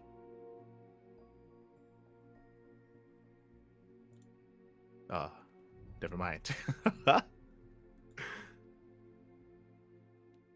Kira, can you hear us? Yeah, I can hear you. I can't hear Yaku. Yaku is gone.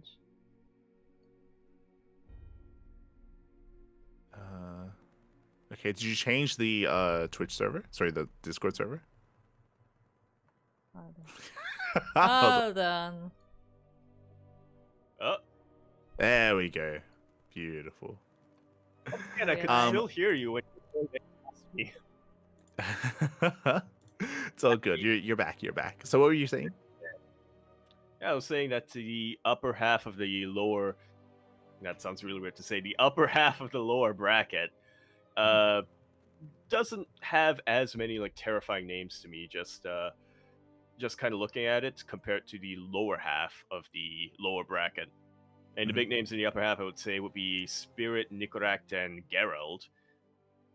Other ones that are, really at the kind of the top tier. DNS Art, I would say, are just outside of that tier. I mean, still great players in their own right, but not really heavy favorites looking at that. Meanwhile, look at the lower bracket, we got Shin, you got Christianer, you got Wayne, you got Skillus, you got Mana, who, I mean, just the quantity of favorites in the lower half are higher than the upper half. And part of that is because, a couple of our matches have already been played out in that upper half, but even still, I would say that the lower half is a little bit tougher. Oh yeah. I mean, like it's crazy seeing Skillus and DRG. One of them will be knocked out. They're going to be knocking each other out in the first round. That's going to lead into Wayne. That's going to lead or Moja, of course. I mean, Wayne is going to be one of the heavy favorites. We have Cristiano down the line as well, as you mentioned. Shin, Nikic, Shameless, Young Yakov. Some really, really like solid players, and any one of them can make a deeper and deeper run here as well. So I do recommend checking out the VODs or checking out the stream whenever this is streamed. I believe it should be next week. I believe next week should be the rest of the lower bracket round 1. So whether it's on our channel, on Wardy's, on Chicken Man's, on Steadfast, or even another caster, I do recommend. Lower bracket round 1, the rest of the lower bracket round 1, and I believe the semifinals are what's planned for next week. Oh yeah. So that's going to be the rest of the OSC mid-season playoffs, and then we can jump into some of the other regular online events. Up next, we have the Code for Giants Cup. This was yesterday. This is, of course, the bi-weekly Brazilian-only tournament, but this was an interesting one because we were missing some of our heavy favorites. When it comes to the Brazilian scene, when it comes to at least these regular tournaments, Eric and Shakti are usually there to have their way in the finals, but neither one was there this time. Yeah, we were missing a lot of our heavy favorites. In fact, we were missing so many favorites that in the notable participants tab on Liquipedia, no Zerg. No Zerg players over there. There were some Zerg players signing up for this, but players who aren't really particularly notable, I would say. More of the amateur players. Yeah, exactly. And I mean, we had some strong names, don't get me wrong. What I will say coming into this tournament is I expected it to be a finals between Master and Inexorable. They are the top 2, I would say, which is why I was pleasantly surprised to see Yan pop off. Yan, he took some time off. If you recall, Yanchi, he was a strong competitor in the Latin American scene many years ago. Then he kind of slipped away. He took a break. Now he's back, and for him to 2-0 Master, that is very impressive. Without a doubt, 2-0's Master, and then takes a map of Inexorable in the grand final. Soulmate Oliveira, he does it again. Oliveira, he does it. He's crazy. Does it again, Pap. He does it again. So congratulations to Inexorable for claiming it. Again, I think I would have even favored Master against Inexorable, but Yan had a really good performance in those semifinals. Do recommend the VODs there. Likewise, had a really fun series against Dorminoko as well in the quarterfinals. Dorminoko, he's a more up-and-coming Zerg player. Domino? Has been... Am I blind? Is that an R? Yeah, that's an R, yeah. I missed that entirely the first time. What'd you think? What do you think it was called? I thought it was just Dominoko. You thought it was Dom? I thought it was Dom. I thought it was family. Yeah, I thought it was just Dominoko. But then you said Dominoko, and I was like, wait. I had to do a double take there. But that translates to sleepy. Sleepy in Brazilian Portuguese. Yeah. So Yeah, it was a really fun tournament in the end. Yes, there were a lot of TBTs, but a lot of these TBTs were actually a little bit It was faster. We Latin didn't American actually get. TBT, so Yeah, exactly. None of these like siege lines, no like long late game or anything like that. A little bit more dynamic, a little bit more intense. that's always good to hear. It's my preference for TBTs, or at least yeah. as a viewer and a You'd caster. appreciate. He lived up to his name, Kamikaze. Yes, He For was the boys? non-stop doom dropping. No, not Yes! quite, but he would he would like Good load at- up his entire army, go into the main. He'd lose like 3 medevacs on his way in and just die. But it Love was to great. see it. Call nuke down onto your own army. Yeah, you love to see it. So some fun matches as always. Shout out to Cosmos, of course. Cosmos, he is kind of like the wardy of the Brazilian scene, a Brazilian region, and he has been organizing this event. So again, he's supporting, the Brazil as best he can and doing a good job at it. Yeah, Doing a good job. Brazilian wardy. Yeah. Or Brazilian Loco, or I don't know who the best is. Maybe both at the same time. Maybe both, yeah.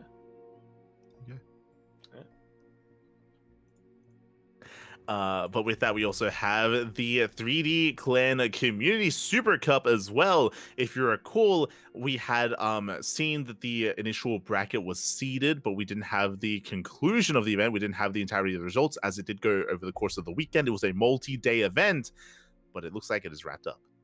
It has, and honestly, like, that is... In any other bracket, I would not have been surprised, but looking at this bracket in particular, looking at the participants, and even looking at the progression of this tournament, I gotta say, I'm surprised Young Yakov took it in the end. Not only took it in the end, but took it by beating Wayne in a rematch. That's the thing. Like, I feel like when we look at, especially this CIS region, we think of Wayne, right? Like Wayne, he's one of the best Zerg players in Europe, one of the best Zerg players in the world. And he's been a little bit quiet as of recently, but I think a lot of us do still consider him a favorite player. That's why it was surprising to see him go down early on. If you remember, Wayne lost to Jumi in OSC King of the Hill that we just went over, which was crazy. So for him to make it to the finals, no big surprise, but for Young Yakov to bring it home in the end, very impressive stuff here by Young Yakov. Yeah, very. Considering he's teamless. I mean, he is teamless now. Yeah, he is now teamless, and also he beat, I would say, the other favorites in this tournament. He beat Nickrak 2-0 in the upper bracket semis, and then he fell to Wayne in the upper bracket final. But then he beat Shameless, who is no slouch either, and then in the rematch in the grand finals, got his revenge and beat Wayne again. I mean, it's pretty much only Nikic that is the other big name that he didn't face, that he didn't get to face. But yeah, this is a fantastic run from Young Yakov. Yeah, you can definitely argue that Young Yakov, to win the tournament, he beat the best player of each race in the tournament, right? He beat Wayne, Nickrak, and Shameless. Like, so he was able to do it all in every single matchup. So really impressive stuff here by Young Yakov. Again, Young Yakov, he recently left the Platinum Heroes. He's recently teamless, but clearly is in form. Clearly he is still on top of things, and I'm sure, I mean, I don't think he's properly announced that he's looking for a team, but like clearly he's worth a pickup once the next season of WTO comes around. He's definitely a player to keep an eye on, because this was very strong showing. Without a doubt. Yep. KJ, I hear you have an open spot now. True. Storm. True. It's possible. I mean, a Zerg player would be quite fitting for Storm, considering they've got Max. They're partnered with Navi for Spirit, so they've got a Terran, they've got a Protoss. So a Zerg player could be what they want, could be what they need. Again, potentially. Yeah, we'll see. We'll see how it goes. Definitely, as we are going to be moving on to our next tournament here, and this has become, I believe this is is it a bi-weekly tournament hosted by Take TV? Yeah, a bit more of a regular online cup, specifically for the German region. It's the Wechsliga StarCraft 2 or StarCraft 2 Community Cup number 6. There you go. But yeah, this is a bi-weekly tournament that Take TV have been hosting recently, so it's really cool that they're giving back to the community. It's been a while since we've seen a weekly or a regular tournament like this from Take TV, and in the end, it was a finals between For Jumi and No Money. But again, No Money. I feel like we have to change our name here because he did end up earning some money here. Yeah, he got 30 euros. Yeah, there you go. That's what he got when he was at Centex. Smooch. Oh man, Smooch. Sad story going on there. You know what? Uh-huh. Yeah, you know what? Since it's recurring, since that was the big news that we started off this week, I'm not sure if she really wants to go into it, but maybe some of these, maybe she could cover some of those big organizers or those big teams that ended up scamming their players in Korea. Yeah, it would be interesting to, or even just hear from the player's perspective, right? Like from No Mercy or No Money and Shark Ripper and all the others. If Zombie ever does, or if she does hit the stretch goal to go to the European region as well. Again, there's a lot of history there, a lot to go over. But congratulations for Jumi as he doesn't drop a single map in the event. And shout out to No Money for making it to those finals. It's great to see No Money being more and more active. For those that are curious, what you were even referring to, Senthex was a more German-based team a couple of years ago, and there were the Senthex boys. They were like the German Terran players. It was Soon, No Money, Shark Ripper, and I think there was another one as well. But they would very often compete in online tournaments. They were very active. Nowadays, I haven't seen Shark Ripper compete in a long time, and soon started organizing tournaments. So it's a little bit sad to see them fall by the wayside. So at least it's cool to see that No Mercy or now No Money is still competing and still, playing in these tournaments. It's carrying that torch in a way. Oh yeah. Was Musty also on Sentex? He wasn't, no, but he did play in last week's the Gabe event. He did, and he was on set. He was also a Sentex. Oh, he was. There you go. Oh, yeah. my mistake. I blocked that from my memory. I remember because you actually told me. I did. You did. This is why the GLHF project is more important than ever.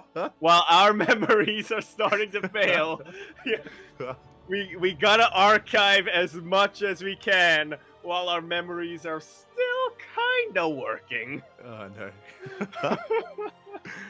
Yeah, Musty's still there, which is really cool to see, and congratulations to For Jumi. And again, this is I believe a bi-weekly event that has been hosted quite regularly now for the past 6 renditions. So if you're out there, if you're a little bit more European based, then you can compete in this tournament next time as well. I know that all the players that played this week were German for the most part. I know Musty is living in Germany, but I think last week or last edition there were some Polish players, so I think it's open. Oh, interesting. Yeah, my assumption was that this would be based off of German residency. Like, if you live in Germany, you can play in it, but apparently not. No, wait. I was gonna say you might be correct. Apparently there not. There was only one Polish player in the bracket. It wasn't Christiane, but yeah, Christiane, I'm pretty sure has double citizenship. Yeah, I was about to say Christiane. He's got dual residency or double what about double citizenship. That I don't think so. Don't think he's still playing. Oh, Geralt. And they played in 2 weeks ago in the last event. So yeah, exactly. So it looks like it is open. So hopefully we can get some more representation involved as well. But regardless, congratulations for Jimmy. Congrats. Yep. That new team buff. He played in it while he was on Streamer Zone. So true. Or just after, shortly after joining Streamer Zone. So it's actually my mistake. I said that the King of the Hill was the first thing that For Jimmy played on Streamer Zone, but I believe it was actually the Wurzliga. Now I'm looking at the dates. Okay, there you go. So congrats to For Jimmy taking another win. Meanwhile, we are heading over to the Chicken King Team League. Let's go. Again, not to be confused with Chicken Man. No affiliation. Yet. No affiliation yet.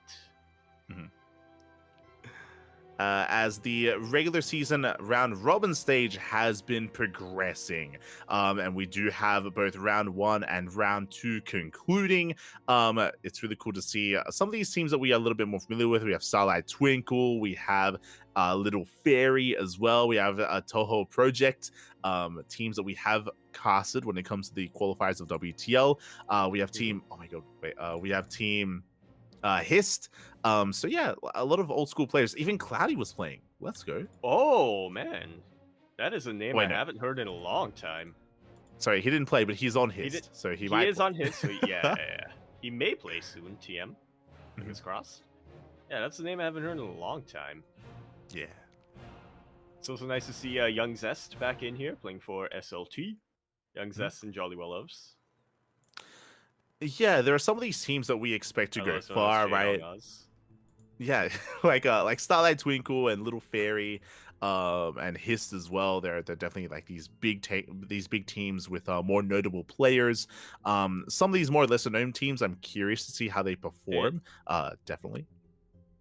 Yeah, and be keeping our eyes out. It does look like there were a couple of forfeits, and by a couple I mean, two matches were almost completely forfeit going on here, which is a little bit of a disappointment, especially in round 2. We have 2 rounds being forfeit by SLT. So yeah, a little bit of unfortunate scheduling by the looks of things. Yeah, that is unfortunate, especially considering that SLT is one of the more favored teams here. Like they should be coming out of this, in some of the top seeds. So hopefully they can play out the rest of their matches. Again, as this is taking place in the off season of WTL, and week after week they're having 4 matches in a row. So that's a lot of matches. Yeah, quite a bit with not a whole lot of prep time to go into it, but should be fine. I'm looking at one of these other teams, a newer team to me, one that I'm not too familiar with, PCEC, and I'm scrolling through it, and for some reason, they have Moja listed as an active player. Oh no. He might have joined them briefly for a WTL qualifier, but I don't think he's on the team. Joined date 24/10/08, so I'm assuming that's year, month, day, and not year, day, month. No wait, hold on. I'm assuming it's month day. It's month day, so that was 2 days ago. Oh, so maybe he found a team. Maybe he did. Wait, when was the tweet posted that he was looking for a team? Hold up. That was posted very recently, from what I remember. Yeah. In my defense, Chinese teams don't exactly announce their players. Exactly. I was gonna go into that. Chinese teams don't typically announce new pickups and stuff like that, because of course, and when they do, they don't announce it on Twitter because they just can't use Twitter there. So breaking news: Moja has found a team. I guess, yeah. I mean, Moja as well hasn't really confirmed it either, has he? He hasn't made a post. He hasn't made a post. I mean, that's the assumption we're going with. It's not a bad assumption to go with. It's a fairly safe assumption. It could still be wrong, but congratulations to Moja, I guess, for joining PCEC. There you go. I mean, it's also possible that he might just be on them just temporarily. Just for the season, yeah. We'll see what happens there. But that is a very recent sign up, and I mean, I think that confirms that he's at least going to be playing for them here in this. Yeah, at least for the Chicken Team League. Yeah. Yeah, and I guess that's also confirmation that at least once every podcast we have to have midway through a podcast we have to have a new announcement there. Yeah, breaking news. Breaking news. Breaking there you news. Go. It's on the team. Shout out to Moja. There we go. Yeah. But PCEC is an interesting one just because I remember them just because they used to have Silky. Silky was on the team for a while, but he recently did leave the team to join Super Kitty, who's another amateur Chinese team. But I don't think Super Kitty actually playing in this league, so yeah, no Silky, unfortunately. No, they're not. Yeah. Interesting choice there. Yeah, otherwise that does wrap up the first 2 rounds. Again, there was PCEC getting the walkover over Starlight Twinkle. We had Protoss the Best, winning over their opposing team as well. I hope that all their players are Protoss, by the way, for Team Protoss the Best. I'm pretty sure they are. Well, they have a couple of Terran players listed as active, but I don't think they've been fielded yet. So Yeah, we'll make sure that doesn't happen. yeah. We'll make Oh sure. no, one of their players rolled random and just so happened to not roll Protoss in their games, but Mhm. Yeah, and Little Fairy, of course, has Shameless, so I mean that's a kind of a big heavy hitter that's going to be playing for mhm. Little Fairy as well. So we'll see if anyone can pose a threat to them. So far, they're undefeated. And then we can catch up with our next event. We have this is what I was waiting for. We have the Collegiate Star League for from the Chinese region. Indeed, we do. One of the tournaments has finished up, so we have been able to crown a champion for Stage B. One adventurer, a Terran player, has been able to win the. I believe the way that it works is that Stage B is kind of like a Code A, and then Stage A is kind of like a Code S. So, Uh-huh. yeah, they seeded it that way based on, MMR, I guess. Yeah. I believe that's the case as well. But I mean, shout out to Prescribe. If you recall, we were having fun with his name last week, and we were Yes. excited to see him go far. And I mean, hey, he made it to the finals, and he went all the way to the ace match. Yeah, all the way to the 8th match. Barely didn't win out, but, it was a very close series, regardless. I remember I remember we were saying, like, oh, he needs to team up with Cure. He needs to 2v2 with Cure. Exactly. Or something like that, yeah. Prescribe the cure. So congratulations to Prescribe and One Adventurer for getting a second and first place respectively. Stage A, or Code S, or the kind of higher tier event, has yet to begin.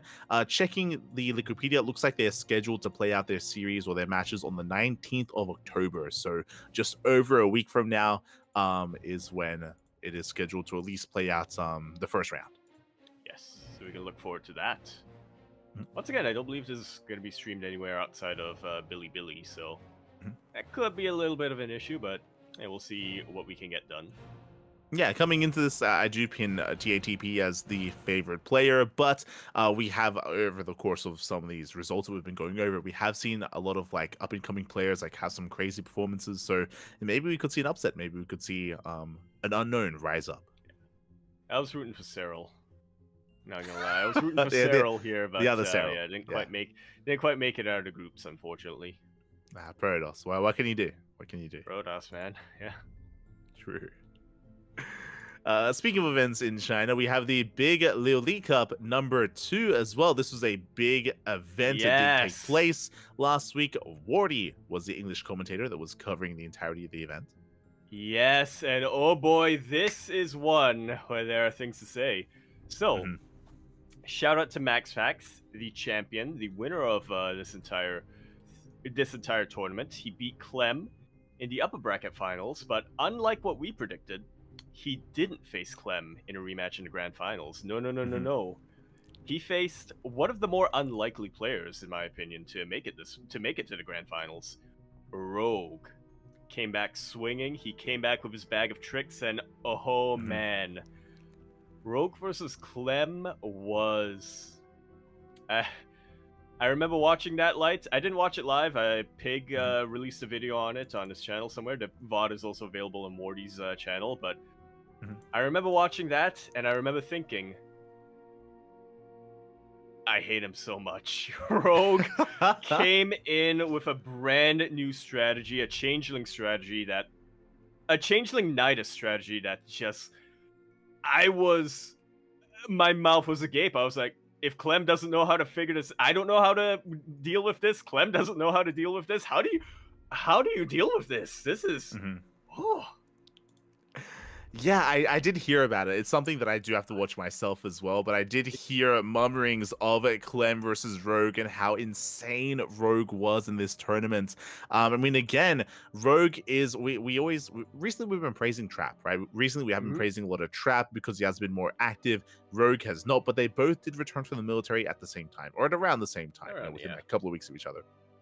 Yeah, and they have both been improving, and we've been casting Rogue, and he's been looking really good. But again, we haven't been casting too much of him. So he came in as a dark horse in this event, and it's crazy how well he was able to perform. I think we were kind of mentioning something along the lines of the rate of improvement between Trap and Rogue has been immense. Mhm. It won't be too long before they're back on that kind of top tier level, but it's still going to take a while. I think I at least was kind of expecting Trap to hit that level first, but Mhm. I mean, Rogue once again comes in and he goes to show that, class is permanent. He Exactly. was at the top of the game for quite some time before he entered the military, and so now it's only been a couple of months, and he's not quite back there, but he's beating players who are on that level again. Beating Clem, beating Shin, beating Dark, beating Oliveira. That is, I mean, it proves that Rogue is one of the best at what he Yeah. does. Exactly. I mean, it was last week where we were praising Trap because he came second in the Wardy TV Festival, and then this week we have Rogue coming in second here in the big Leo Cup as well. So really impressive performances. This is a greater achievement for Rogue just because, as you mentioned, he was able to bring down Clem and Shin and Dark, and there's just so many more big names here as this was a bigger event and a bigger tournament. So very impressive result here by Rogue. And again, it's important that you point out as well that, I mean, I think we were all expecting Clem to have a rematch against MaxPax in the finals, but Rogue came in with a more creative, a more unorthodox style that really caught Clem off guard. That is something that we have seen recently, right? It's like we also saw Shin defeat Clem recently as well in the ZVT matchup, just again, just catching him off guard. It does feel like he can be vulnerable at times in that matchup, maybe a little bit more. Yeah, we were talking about Shin as well, but let's not forget Raynor. Raynor was back in the WTL. Raynor was able to get Basilisk into the grand finals, pretty much lead Basilisk to victory that season because he was Clem's kryptonite, and he did so by not relying completely on his mechanics the same way a player like Serral or Dark may try to, but instead by trying to catch him off guard and just hitting at his weak spots, hitting at his blind spots. So Clem, mechanically a fantastic player. I mean, I would have to agree with Serral's evaluation of Clem that on a good day, Clem is absolutely unstoppable. But that's why you can't. That's why you can't try to just be faster or be more precise or anything like that. You have to outthink him. You know, as a very wise Terran player once said, Terran relies on not using your brain too much. So if you can try to find a way to outfox your Terran opponents, I mean, Rogue, Raynor, Shin, they've all proved that even the best mechanical Terran players can fall to a more cunning strategy. Definitely, and this is a really big and important win for MaxPax as well because I was going to go into that. Yeah, leading into this, I remember that MaxPax has also been showing some weakness as of late when it comes to fooling some of these players in online tournaments.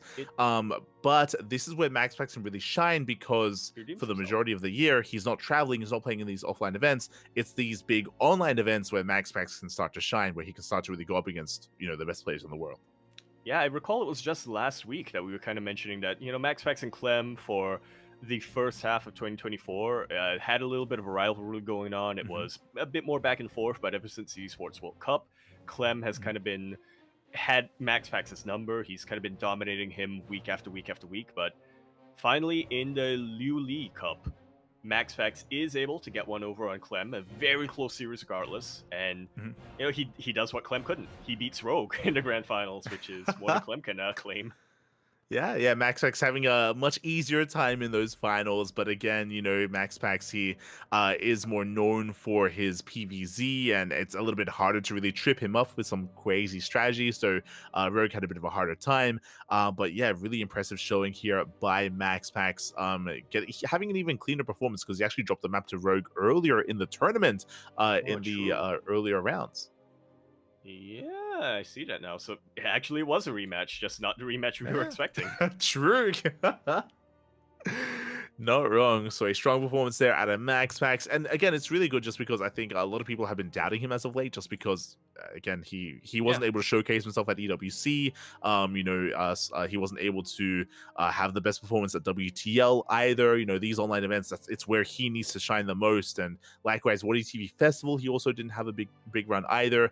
But here, he does well. He finally defeats Clem. It was a close best of 5, but did bring him down. And I mean, I guess we'll go into some of these other results that we've had in the next couple of weeks. But this looks like it could be the beginning of something here for Max Pax. Yeah, I hope so. I hope this is the beginning of Max Pax closing the gap between him and Clem. It's still only one series, and Clem has still had the more dominant performances over Max Pax, but Still has the record, yeah. yeah, Or he's still has the ahead in record, but yeah. yeah, time will tell. Time will tell here. We'll call up Oliveira, and he'll let us know. Yeah. Beautiful. So with that, congratulations to Max Pax for becoming our Lily number 2 big champion. As we do head on over to the Sunrise Cup, which has been slowly progressing here. I believe last time we had wrapped up the qualifiers. We were going over the initial rounds. Looks like we have some results coming in. Nanami took down Jolo Loves. Oh yeah, we took down Jolo Loves. Looks like we didn't actually have some proper scores recorded for Oriana and his series, but Nanami is our, as you mentioned, first finalist. Indeed, going to be going up against either Young Zest. I was going to say formerly known as Jaedong Oz, but no, that's Jolly Willows, who is what's that? Yeah. I'm going to be going up against either Young Zest, Cyan, HHH, or Silky. Yeah, and that's still a really hard one to call. I think if you remember at the time, because we were theorizing, we were predicting how the bracket would unfold, because at the time we only had the round of 12 that was shown, as well as the seeded players. We expected maybe like Nanami and Oriana facing off, and the winner would advance on. We don't even know if Oriana played. Like they could have been a walkover. We don't even know what happened. But Nanami does come out. It was the upper half of the bracket that's a little bit more ambiguous. I think Young Zest making it to the semifinals was a sure thing. But his opponent, we have Triple H, we have Silky, and we have Cyan. Sorry, we have Lancer. My apologies. Right. Yeah. Like this could go either way. I favor Lancer overall, but Silky, he can be a tricky one. Yeah. It's one of those things, right, where we've been able to catch a lot more of Lancer in these online events. We've been able to get a sense of what his form is looking like, and he's looking pretty fantastic right now. Whereas we haven't been able to see the same from Silky. But just because we don't see a lot from a player in online events doesn't mean they haven't been practicing, and doesn't mean that they don't have a couple of tricks up their sleeve. Exactly. Like, we know how amazing of a player Silky is, and we know that he can dig into Lancer on a good day, but depends on whether or not it's going to be a good day. As a matter of fact, he's such a good player that he is the only one who is allowed to call himself Silky now. True. He played against American Silky, and you know what? In an honor match, and you know what? He came out ahead. Yeah, knocked him into retirement. Exactly. Knocked him out. Yeah. I don't see a lot of NA Silky anymore. That's what I'm saying. So we'll keep you guys updated with the finale, with the conclusion of this tournament. Again, coming into it, I still feel like Lancer is the heavy favorites, but in these PvPs or even PvZs, upset potential is definitely there from Young Zest, Nanami, and Silky as well. So best of luck. Best of luck. Best of luck to these guys, and I'm looking forward to a PvP finals, but I would not be upset with Silky making it all the way. Definitely. As we head on over to an All Imba show match, the very first edition of this. Yes. This kind of came out of left field. I'm not too familiar with this series or the organizer. Organized by Sprite? Yeah. Not 7-Up. Not 7-Up. Not Chilsung Cider. Okay. No. There you go. Apparently not. But apparently Sprite was one of the commentators as well. There we go. Yeah. Good to see. Yeah, pretty nice to see. It's an interesting show match organized kind of by the Chinese scene, but featuring 2 Dutch players in Harstem and Euthermal. And I mean, pretty close series, all things considered. Euthermal surprisingly played Terran instead of random. And they also played out all 7 maps, they played out all 7 maps with the last one being off race, which is a good thing because this isn't the current map pool. This is more of an all-star map pool. Yeah, this is wild. We have maps from Heart of the Swarm, like Cactus Valley and Overgrowth. I think we had some Overgrowth in Legacy of the Void as well. Yeah, Newkirk Precinct as being I will forever remember as being the map I won my first ladder game on. My god. Yeah, really old maps here. So a blast from the past, a bit of a nostalgia show match between Euthermal and Harsum. I So mean, I appreciate that it went all the way to the ace match. I would like to It add. didn't.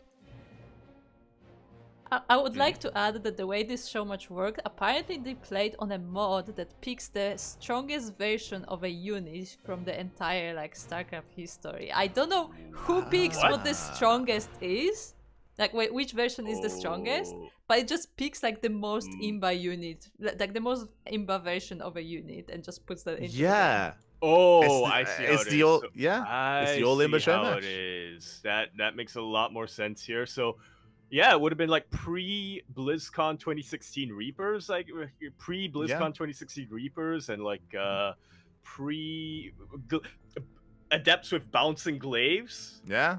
That Adepts. oh. Banelings with extra HP, like there would be a lot. There'd be a lot that would a lot of changes reverted in a way. I feel So that what it I appreciate. proves- Okay, go ahead.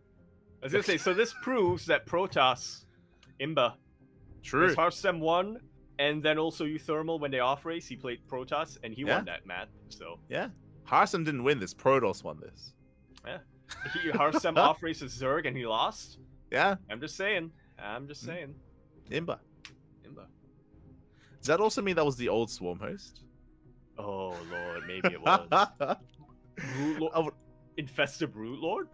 yeah, but the old Infestor? The True, old Infestor, true. the Wings of Liberty Infestor, yeah. mm-hmm, The Wings of Liberty Ghost, where EMP like didn't cost anything. mm-hmm. There's a lot of potential here. What I was gonna say is that I appreciate the work put into it, because that mod I'm sure would have taken a lot of time, because you'd have so many patches to go over to make a spreadsheet and list unit changes and then adjust it and then figure out the best state of a unit period in the history of StarCraft. Like I feel like a lot of work would have been put into that. I wonder if they're only going from post-release patches or if they include some beta patches, because apparently I wasn't around at the time. This was way before my time, but apparently in the Wings of Liberty beta, roaches were only one supply. Yeah, there's crazy stuff like that. I'm curious if they only did it for Legacy of the Void, or if they went into the Heart of the Swarm and Wings of Liberty patches as well, and if they went through that. That sounds crazy. But if they use a mod, I would imagine that mod is publicly available. Ravens with missiles that did damage. A Hunter Seeker missile, true. Remember that? Either Hunter Seeker or anti-armor that dealt like 100 damage on hit. Yeah. Oh my god. Crazy. Dealt 100 damage on hit, and also like just was flew at you almost in an instant. Like nowadays it's a little bit more slow moving, so you have time to micro away. But back when it was first introduced, just bam, 100 damage and 30 splash damage, or 100 damage to the target and 30 splash damage. Insane, and it's stacked. I want that now. There you go. There you go. Like, let's play this mod after the podcast. Oh God, I was trying to remember the name. Give me time to go mass Ravens. Yeah, the old Raven. You have, of course, the Mothership with Vortex. I think that was before your time, but Vortex was a big ability as well that was around in yeah, the Archon toilet. Oh, that was a dark time. That was back in Wings of Liberty. So that sounds exciting, and suddenly I'm that much more interested in maybe checking out the VODs or something. Of course, that was over on Bilibili, but it sounds like a lot of fun. Wow, my K-Darren amulet with High Templar that allowed you to warp them in at full energy. That dark times.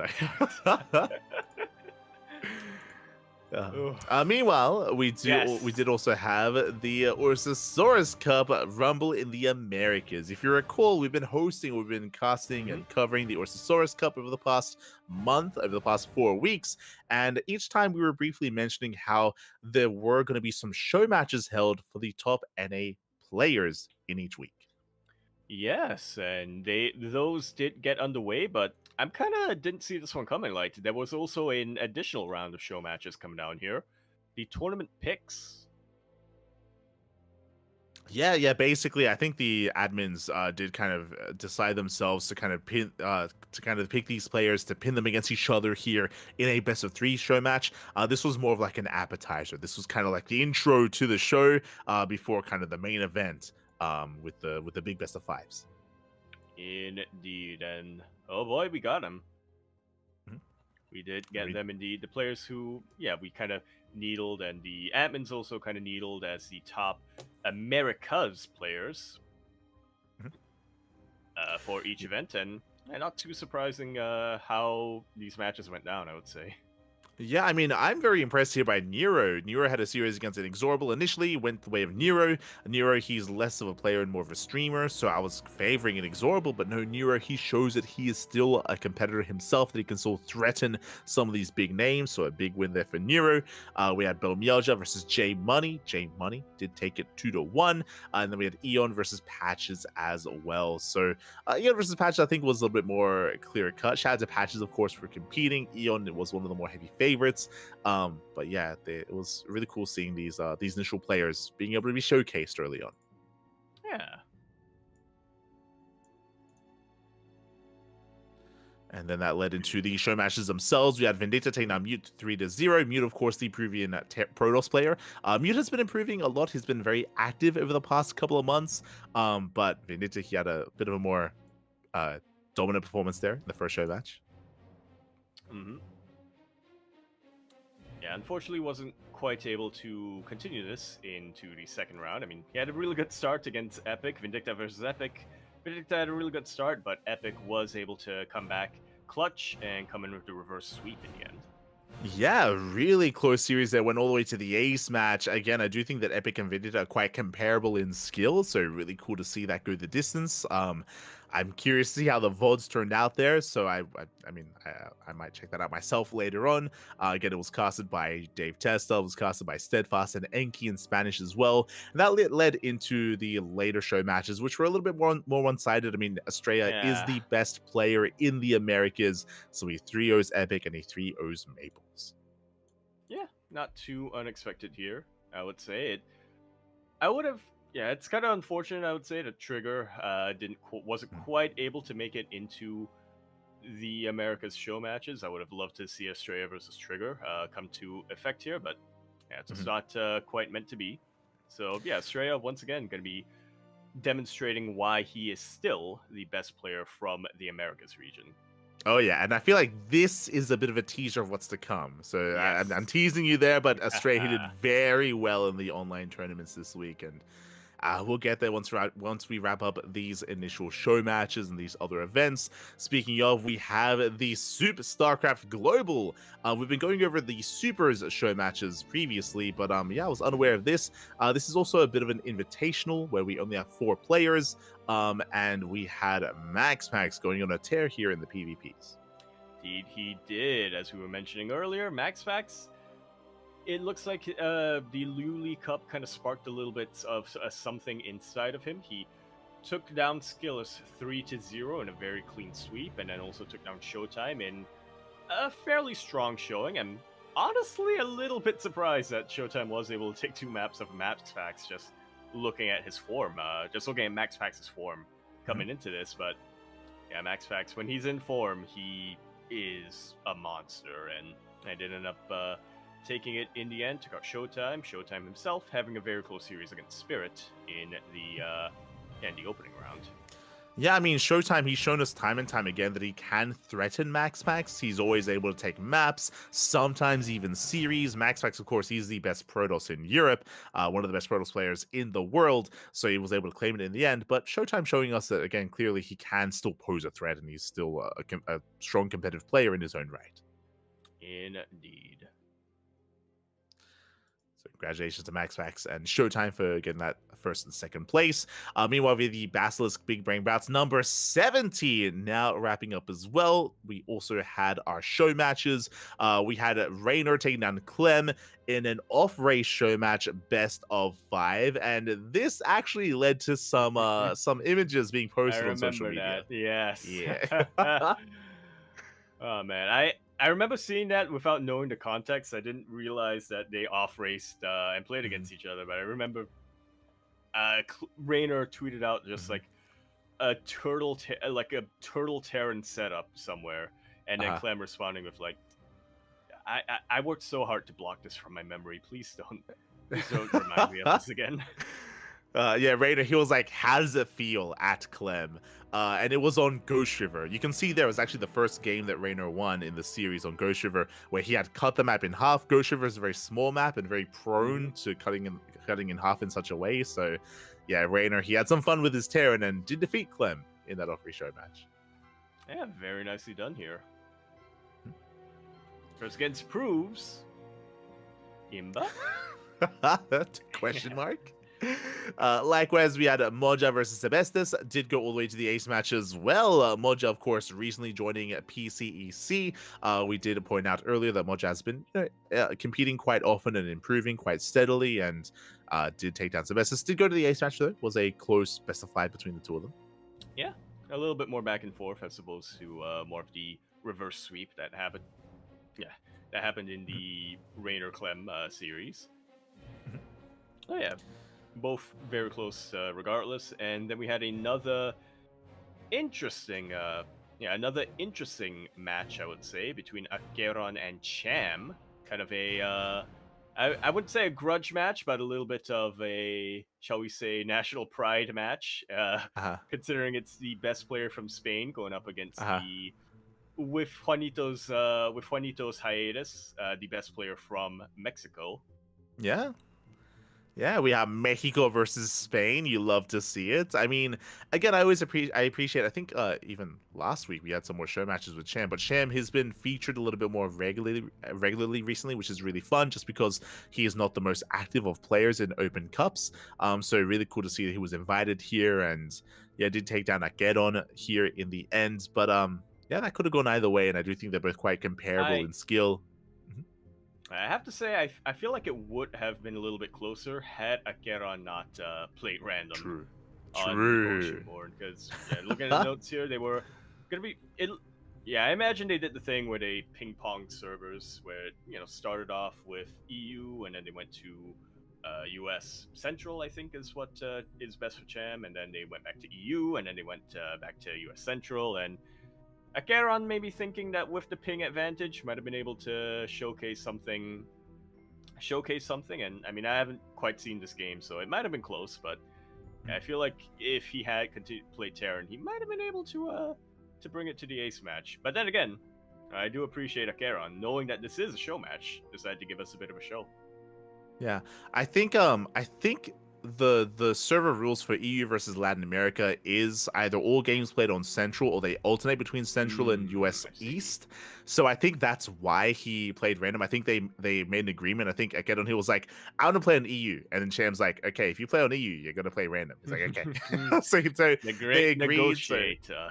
Yeah. So Akeron, he was able to play on his main server in game 3, but for the price of rolling random and having to off race instead. But congratulations to Cham for taking it in the end. And then we had the main event, which is actually a very close series. Shameless versus Mixu. I'm very impressed here that Mixu was able to take it. Mixu has been improving over time. I would have favored Shameless in this best of 5, which is why it's very impressive to see that Mixu did take it in the end, 3-2. Yeah, two very young players who can sometimes be overshadowed by their countrymen. Just because they are more recent and more up and coming, so yeah, it's a very good premise for a main event show match, I would say. And yeah, I would just kind of echo your statements. I feel like we haven't seen a lot more of Shameless recently, and not as much of Mixu. So I would have favored Shameless slightly as well to take it in a close series, but Mixu came in clutch, almost got reverse swept, but then took the W in the end here on Amphion, which is doubly surprising when you consider the fact that he has also been practicing for the Deadlock League. Definitely. Also, I apologize to Kurt because I just realized that I just went it in reverse order by accident. Yeah, for like the past 4 topics, it's been great. I just realized. I assumed you changed it. That's why I didn't bring anything up. I assumed you changed it. Well, just before we started, it was unintentional. Yeah, it was. I just had them all open. I just assumed I was the one that was wrong. No. So I do apologize, but it's fine. It's fine. It's fine. As we do finally have the Stasis Cup #1, the first edition. It looks like it was an invitational team show match series organized by Euthermal. Is this the beginning of a series? Potentially. But it's once again though a show match show of 2v2. 2v2s. Yeah. Sponsored by Euthermal's viewers. Ah, there you go. There we go. Yeah, 2v2s, Team Euthermal and Goblin. Euthermal this time did play random, so always love to see that. Yeah, going up against Skillus and Moja, and I could be mistaken here, Light, but I'm reading the trivia, and Yeah. I believe that the name of this event was actually, it was named as it went on, or as it was progressing. Mm-hmm.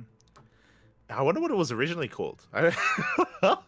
But yeah, interesting. Like a Fermi 2v2 or something like that. Maybe something less creative. But yeah, apparently, as you mentioned, it's called the Stasis Cup because of the amount of Stasis wards. Does that mean that each show match that they host are going to change the name of the tournament? Because They should. Oh, Make God. it harder to archive. They should. There you go. But apparently Skillus popping off with stasis traps and stasis wards. So yeah, really cool to see 2v2 once again come to a head. It says stasis wards activated by Skillus and Moja.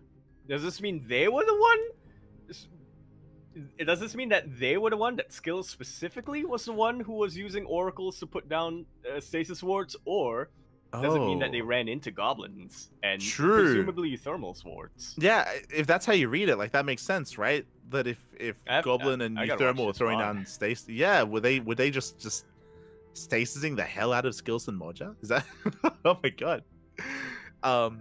Yeah, I haven't seen it myself, but I guess that's what it means? Question mark? Potentially. We'll have to do some research. But congratulations to Euthermal and Goblin. His viewers paid him, so congratulations, Euthermal. Yep. He keeps his money. True.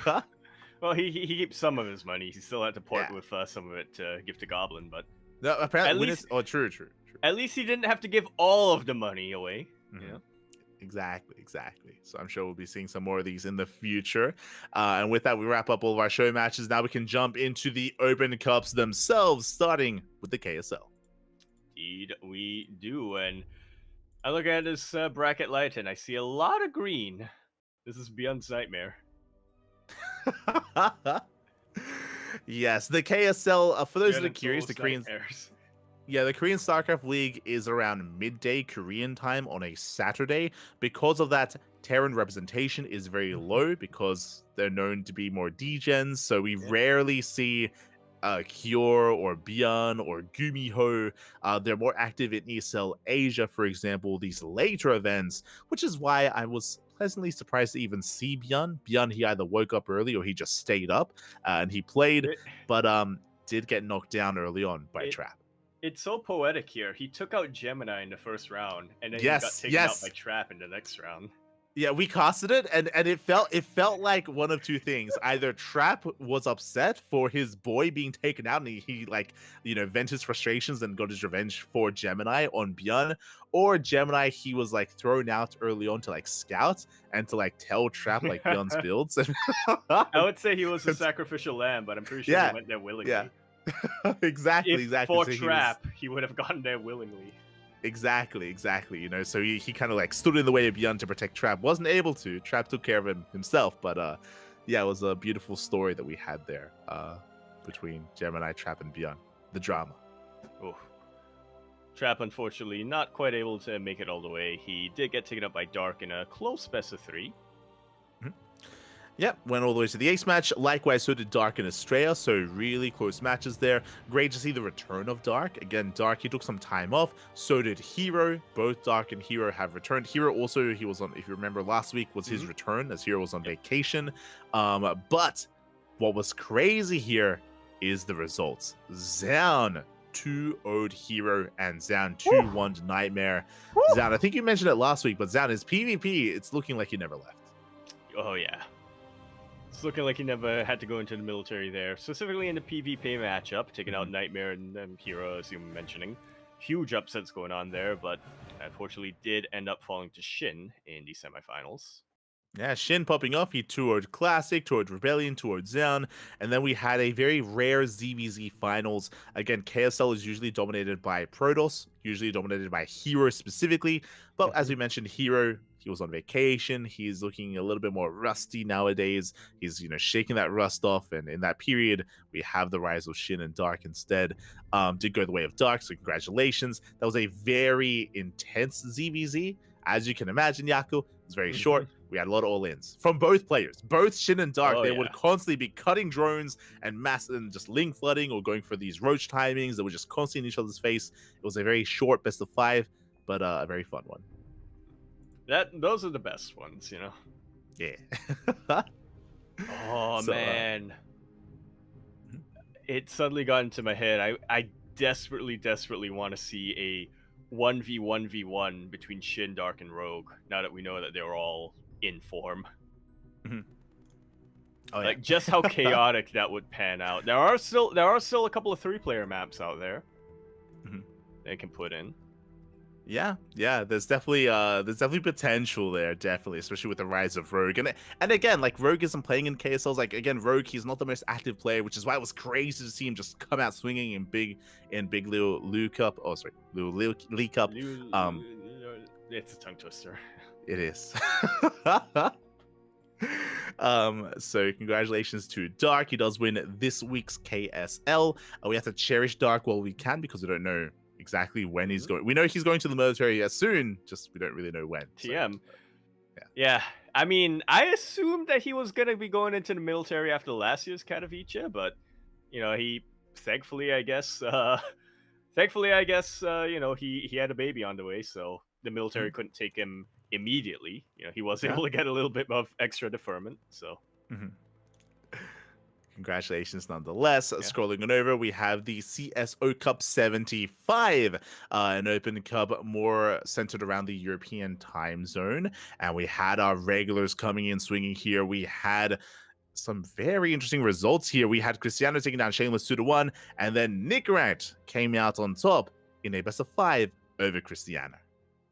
Oh, yeah. I mean, Nicorette taking out Cristiano, that's, in my mind, not too far-fetched, but taking him out 3-1, that's surprising to me and very impressive for Nicorette here. I think you mentioned it in the past. TVP is kind of his weakest matchup, and Cristiano is one of the best Protoss players in Europe. So this is a very impressive result here from Nicorette.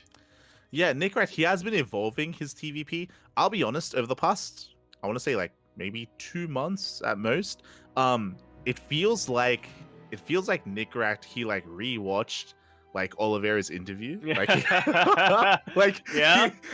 felt like Nicorette, he was like trying to work on his TVP, and he was like, I need inspiration, I need guidance. He's like, and then he checked the VODs. Yeah.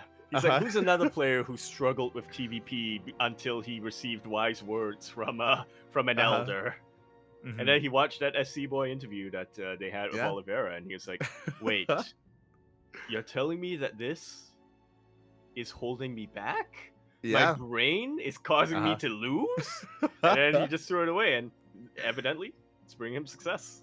And what I mean by that is that, at least in the TVPs that we've been able to cast from Nicorette recently over the past couple of months, he's been hyper aggressive. We've been seeing a lot of very decisive play out of Nicorette, whether it's all-ins or whether it's just timing attacks.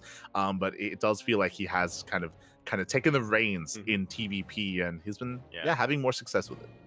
I feel like I bring up this anecdote a lot, but still, for those who don't quite know what we're talking about, after, I believe it was DreamHack Dallas. Yeah, after DreamHack Dallas, Oliveira flew back to China. He had an interview with SC Boy, and they were asking him, yo, going into the series, we were worried for you because we saw your group and it was nothing but Protoss, but you actually prevailed. How did your TVP get better and better? And Oliveira said, well, I actually practiced a lot with Maru, and he told me that my biggest issue was that I was always trying to anticipate what my Protoss opponent was going to be doing, and I was always trying to come up with a counter from there, and it was holding me back when really I should have been setting the pace of the game myself and going on the offensive, which basically meant you're using your brain too much. Don't think about it, just attack.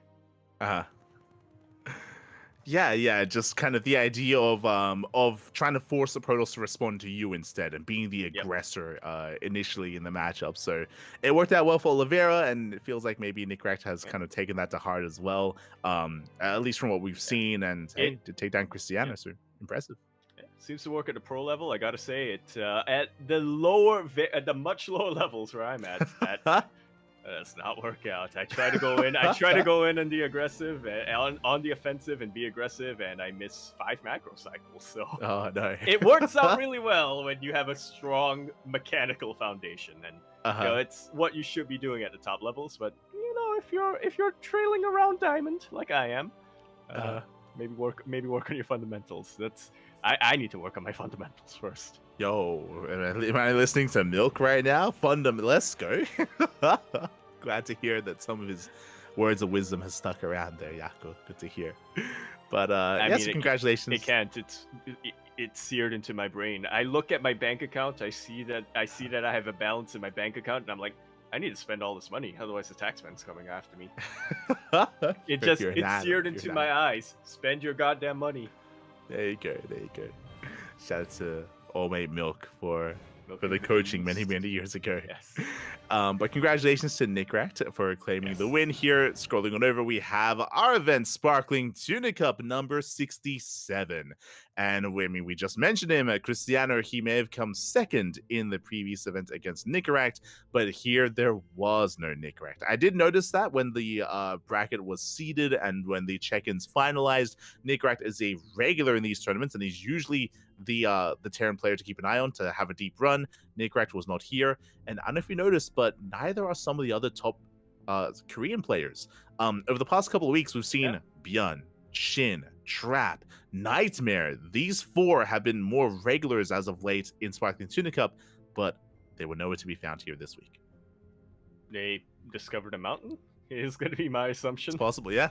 And that's why Bjorn and Creator were missing from a lot of tournaments last week. So true. I'm gonna assume that was also the case here. So because this was a more European focused event, we still had some Korean representation with Rebellion and Hon Mono. Likewise, we had Tortuga from Mexico alongside some Australian players. So some nice diversity. But when it came to the top players, mainly European, and Cristiano popped off. Fun fact, after the event concluded, he was like, "Mate, I didn't drop a single map." I'm like, "You're crazy." Cristiano claiming another win. Yeah, another one. What is this, 14th, 15th under his belt? Something like that? So, yeah, something like that. Yeah. Yeah, he saw an opening and he went for it. He's reclaiming his domain, potentially.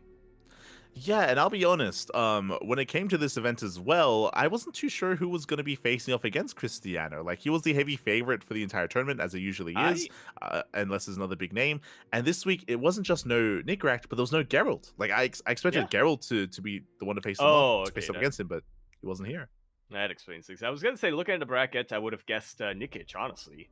Nikic, after how he kind of impressed us a lot in the other weeklies, but 'twas Art who took it in the end, and it makes sense, right? Yeah. Because we don't have Geralt this week. Exactly. It had to be another Polish Protoss player. Exactly. I was like, "Oh, can we avoid the PvP finals? Geralt's not here." Art's the like, PvP finals, yeah. Exactly. So Art popped off. I mean, Art did have a very close series against Nikic. If I recall correctly, I think it was actually the highlight of the tournament. Art and Nikic had a banger of a game one. It went to the late game. It was intense. There was some sky toss. There was some like Hydra Lurker counterattacks and a bunch of chaos. And game one was beautiful. And then it felt like after game one, Nikic had enough. And then he tried to all in for like a bunch of times. He was like, yo, that was like a 35-minute game. I spent all my energy. 35-minute ZVP. Good lord, that would have drained anyone. Can't fault Nikic then. Yeah. Yeah, so after that he went for like a Ling Bane bus, he went for like a Roach, right? He just had enough and he just sent it. Didn't have as much success as he won the first game. And also because he looked at the upper semis played out first. He looked at if he won against Art, he would have been faced against Cristiano in the grand finals in a best of 5, and he's like, yeah, I'm actually planning to go to bed at some point tonight, so Not like this. So in the end, Art did make it. Uh, Honestly, a really impressive performance there out of Art as well. Like, I feel like Art is recently has been overshadowed by Christiana, mhm. by Geralt, by Mana as well. Like, Art is a really good player, but he's actually not too active. You know, we mentioned before how like there are some players like Spats, for example, that doesn't really play in a lot of these online tournaments. Art is similar. Like, he has like these like bursts of like enthusiasm to compete, and then he like steps away for a little bit, then he comes back, then he steps away. So he comes in waves, and yeah, it was impressive to see him make it to the finals. Didn't take down Cristiano in the end, but you know, Cristiano, he is part two now. He is now, yeah. Mm. He is sparkling once more. He is. So, congratulations to Cristiano for winning this week's Sparkling Tuna Cup. Heading on over, we have the Tenacious Turtle Tussle. That was the following morning instead, Yes. and we had Estrella popping off.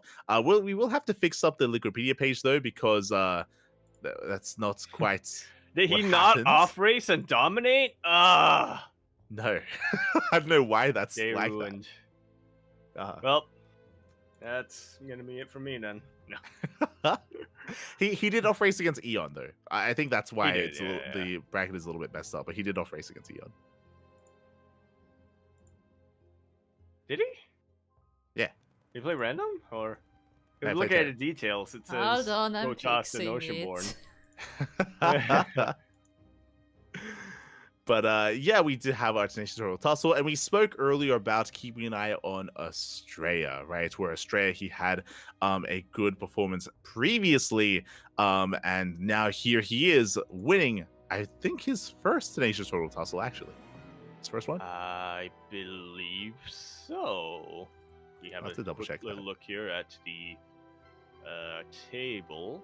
Let's see, Eric trigger. Oh, his trigger, second. Trigger. His second, yeah. The first time he played as random? Question mark. I believe he did. Yeah, I believe he did play random. Neat. Yeah, so it was his first one this year. We can say that at least. That Estrella has won a Tenacious Turtle Tussle. He was able to pop off.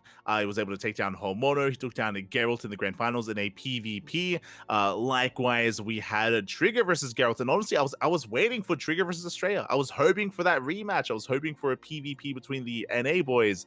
But Geralt had other plans. It looks like maybe, even though he missed out on Sparkling Tuna Cup earlier that day, he popped off and made it to the finals here. Yeah, he had a mission. He had to make up for the fact that he wasn't around for Sparkling Tuna Cup. Mm-hmm. Exactly. So the PvPs did continue here in this event, but in the end, Estrella did win it out on top. He was able to start kind of maybe the beginning of a streak here. We'll keep an eye on that, as Estrella is the turtle for this week. Indeed, he is. He's in a half shell. He is. Shout out to Geralt though. Fun fact, Geralt, he's had a very unique style of PvP as of late. We saw it against Trigger, we saw it against Estrella. But Geralt, he's been doing this thing where he actually these were kind of longer standard games, but he's been rushing into disruptors a lot. He's been rushing into disruptors very often in PvP. I like the sound of that. And he's been getting away with it as well. Like, very often, it's been hard to kind of punish him for it, and he pops off with his balls back. Is it like the Blink Disruptor of the past, or is it just rushing into disruptors? It's like the Blink Disruptor of the past a little bit. Where usually in a PvP you'd have like Blink Stalker into Charged Archon Immortal. He like skips out on the Archon phase. He just goes straight into Disruptor instead. More defensively early on, and it leads into Sky Toss as well. If he can like stabilize on 4 bases, he's very willing to just take up and go to the late game. So yeah, it's been interesting. Yeah, that's cool to hear. I mean, I'm a big fan of the Protoss balls, so yeah. I hope they do come back. Yeah.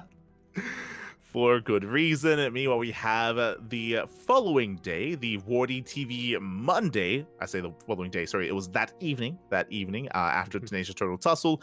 We have the Wardy TV Monday, where we had Clem pop off. And this is more of what we've been expecting as of late as well. But fun fact, Clem even had a bit of off racing in the early rounds. Yeah, against Nukarak. He heard that Nukarak's weakness was PvT or TvP, so decided to test that out. Did hear that. Did play Protoss in the early rounds. Then he was able to take down Nightmare 2-0. Took down Hero 2-0 as well. He had a very chaotic series against Hero, is what I will say. It was a 2-0, but Hero was very in his face. And Hero didn't have a bad performance either. He took down Bjorn to make it to the semifinals. Yeah, Bjorn, Geralt, that's pretty good results, I would say. But I mean, again, Clem on a good day, capable of taking out literally anyone and everyone. I mean, even on a bad day, Clem is pretty true. crazy. Yeah, even on a bad day, you have to. Even on a bad day, it's at the very lowest 50-50 of whether he beats you or not, or whether he beats his opponent or not. Like, if you're saying that, like, Clem on a bad day was the Leo Liu Cup and he still went to the Ace match against Max Pax, you know, like, that's still crazy. But here, he was able to come out on top. He took down Max Pax 3-1. Max Pax was able to have a good performance himself. He got his revenge over Rex. If you recall, it was last week where Rex took down Max Pax in the KSRS. But here, Max Pax had a deeper run and a stronger performance. Yeah. Pretty deep, pretty strong. Did fall to Clem in the end there, unfortunately. But you know what? That's not the only time, or not the first time this week, or not the first time since Monday, that the two of them face off. Yeah, exactly. So their rivalry does continue. So we do appreciate that Clem and Maxpax have been facing off. Shout out to Trap as well. Trap also took a map off of Maxpax in PvP, which does not happen too often at all. So again, Trap has been on that rise, just like Rogue. Maybe not as successful as Rogue, but again, has been on the rise nonetheless. Yeah. Shout out to Sue here, noticing him on the bracket, taking a map off of Bjorn. So it's nice to see. Yeah, I think that was casted by Wardy at the time, but yeah, great to see. Sue he's another one where it's like, is he like retiring or not? Like, what's going? Like, he barely plays in anything, but every now and then he shows up. It's like, okay, he's still there. He's still looking good. Still looking strong. We need more Sue, is what I'm getting at. Yeah,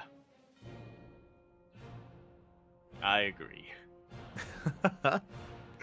As that night, deep later into the night, we did have the Kalara Steadfast Roddy Cup number 6. Yeah, a lot of signups this time. Extremely stacked bracket, and what catches my eye immediately, Light, is that it's not completely green. Got a whole good mix of Protoss, Terran, and Zerg coming in here. It's still more Protoss than the other two races, but a pretty good distribution, I would say, overall. Yeah, it's more balanced than it usually is, right? Especially for a European-centric event. So really cool to see more Terran and Zerg representation. We had Spirit taking down Shin 2-1. Very big win there for Spirit. Do love to see it. He even took a map off of Clem in the TBT. He did, and that was a best of 3, so very close to winning. Oh, yeah. So Spirit doing very well for himself. We had likewise Max Pax going on a tear through the lower half of the bracket. Took down Bjorn 2-0. Once again, shout out to Bjorn. He stays up. He plays in all the tournaments. He goes full degen here on Mondays. So he played in the Wardy TV event, and he played also in this event here, the Kalara Steadfast Roddy Cup as well. Yeah, which ended up being worth it because in the end, he gets his revenge once again on Clem, taking him out in the grand finals. Yeah, Max going all the way to the once again going to the Ace match in a best of 5. So very similar to Leo Lee Cup as well, where Max defeats Clem twice this week. That's impressive. Again, coming into this week specifically, I feel like it was very heavy in favor of Clem, like the series score. So Max he's fighting back. Yeah, it's still in favor of Clem, but it's getting closer. Exactly. So really cool to see that there's a little bit more of a back and forth than there was before. So Max showing off, why he's the best Protoss in Europe. Yeah. Oh yeah. I was just gonna take another look over this bracket here to see if there's anything particularly of note. Nice to see Nicoract taking out Harstem here, 2-0. Once again, improving his TVP. Yeah. Exactly. We see Aragfire again, once again becoming a little bit more active. So it's great to see that Aragfire. I mean, he's a really young player. Really cool to see that he's still active. He's still competing as well, alongside many others. Another little thing to take note of is Shameless versus Boanan went to the Ace match, which means Boanan did take a map off of Shameless cannon rushing. Forgot about that. True. Hmm. As he is Inexorable. That's a name I didn't expect to show up here. Yeah, Map of Shin. inexorable. Takes a map off of Shin. Happy. Not bad. That code for Giants Cup win. Just saying. Yeah. Like he wins code for Giants Cup, takes a map off of Shin. Very impressive. Not too bad. Not too bad. So yeah, with that wrapping up, Max Baxi takes on Clem in the weekly, and then we have the Stego Monday Cup. Now, for those that are curious as to what this is, we've been hosting the Ursasaurus Cup over the past 4 weeks. That has come to a conclusion, and the Saurus part of the Ursasaurus, the dinosaur part, if you will, has broken off and is hosting its own tournament, the Stego Monday Cup instead. Just when I thought I was out, they make me wake up on Monday morning again. Exactly. Oh, they make you wake up. I'm sound. Yeah, this was very last minute. As you mentioned, like, this was very last minute. I did not know this event was going to happen. I was in bed. I'd stayed up last night, the previous day, expecting not to have to cast in the morning, but nah. We always cast on Mondays. Always. Easy. Tuesday morning, even for me. Tuesday, yeah. Like the days they blend together. They do. And Estrella popped off. I mean, we mentioned before that Estrella, he was able to win Tenacious Turtle Tussle this week. And not just that, but he also pops off here, taking down some even bigger opponents. Not an easy run at all, but he takes down one of each race, Solar, Beyond, and Trap. Yeah. Some of the absolute best players of their respective races in Korea and in and out of Korea as well. Even got to show off a little bit of his off race here against Pig. Yeah. Very impressive Terran performance out of Estrella. Again, he was able to bring down Solar in these more dynamic back and forth in the mid game. Took down Björn. He had a dominant performance against Trap. I was very surprised by the finals, by the way, because even the semis went to the ace match. Like, it was very close. It was a very close series between Estrella and Björn. There was a lot of late game. There was a lot of like 25-30 minute games as well. Like it went the distance between Estrella and Björn, but the finals, they ended far faster, far more quickly. It was a little more chaotic instead between Estrella and Trap. EVP, what can I say? Yeah. Definitely. As Trap had a good performance himself. Like, he took down Geralt, he took down Shin to make it to the finals. Like, again, it was not an easy run for Trap at all, but that is why it was a very impressive result from Estrella to get the 3-0 in the end. Yeah. I have to echo that. Estrella, he's on point. He heard us mentioning last week that, there may be some contenders for the top NA player or the top American player or America's player, and yeah, he took that personally, and I'm glad to see it. I'm glad to see it myself. I mean, now I'm that much more frustrated that we haven't seen Estrella and Trigger, right? Like, right? Estrella, like, yeah. we almost got it in the tussle, in the turtle tussle, but they missed each other. Like, Trigger, he got knocked out in the semis, if you remember, by Geralt, so they weren't able to face off. And I feel like we're being robbed of something. Like, we need to see them play. We need that show match Soon. Mhm. TM. Yeah, but personally, this year's Duckling Showdown. Yeah, there you go. It's possible. Personally, I do think that a lot of this is maybe Estrella's practice paying off. Like, sometimes it takes a while for it to kick in, but if you remember, Estrella, he spent time in Korea, like, with Clem. It wasn't just Clem on his own. We had that NA DGen team house in Korea with Clem, Future, Trigger, and Estrella, and that may all be coming to fruition.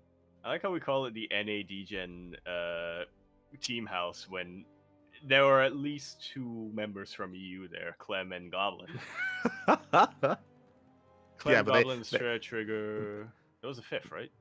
They got adopted. It's one of those things where I see. Where that team house, it's like the equivalent of the NA embassy, the the American embassy, where they step in and now they're suddenly American. Soil, yeah. Yes, they're on yes. soil. Exactly. They jump out Korea, jump in NA. Exactly. So for that period at least, Clem, he was adopted, and he was part of the NA boys. Yeah, he was DGen enough in sleep schedule, so yeah, they accepted it. Yeah. That's all you need. That's all you need. But yeah, I do think that's part of it, where Australia was putting in a lot of work, of course, in preparation of EWC, and now he's popping off and yeah, looking very, very strong. Looking very impressive. Yeah. It's like I feel like we've all experienced it in some form, right? Where it's like you can be practicing something, or you can be taught something, or you can be rereading some kind of instruction over and over and over again, and it's like, why can't I get it right? But then one day you wake up and you're like, okay, I'm gonna give it a try, and suddenly it just clicks together. And that I do feel like that's a lot, and I do feel like that's the case for Australia a lot when it comes to whether it's his new builds or like a specific weakness that he wants to be working on, that he will be grinding it day after day after day. You don't really see that much improvement between the days that pass, but then all of a sudden he wakes up and it's like, oh, now I see how to do it, and then bam, he's over it. Yeah, exactly. Like it's all coming together, and sometimes, as you mentioned, like it takes a little bit of time for that to really kind of click, and that for that to really all kind of connect and come together. And yeah, as you mentioned as well, like it wasn't like these were the most standard games as well. It was an Australia tournament in very Australia fashion, right? Where we had some unique builds. You know, we had a weird like immortal based all in against Solar. We had a lot of DTs against Trap in the PvP. Like Australia just kind of coming at it and having his own like approach as well, his own twist to some of these games. So really entertaining performance out of Australia. Again, winning 2 weeklies here, or 2 tournaments this week. And something that I also want to add as well is it's really cool to see that Australia's been as active as he has been, not just this week, but in last week's as well. It's not necessarily something that happens all the time, but yeah, Australia has been a lot more active as of late. Yeah, in the lead up to Home Story Cup, here's hoping. Yeah, here is hoping as we head on over and we have the Wardy, or as we conclude this week's Open Cups, and now we jump into the Wardy TV Oktoberfest. As we have the group stage underway, we just had the first 2 groups. Indeed, we have, and this is going to be a little bit unlike the Wardy TV Festival in the sense that it's a lot more spaced out here.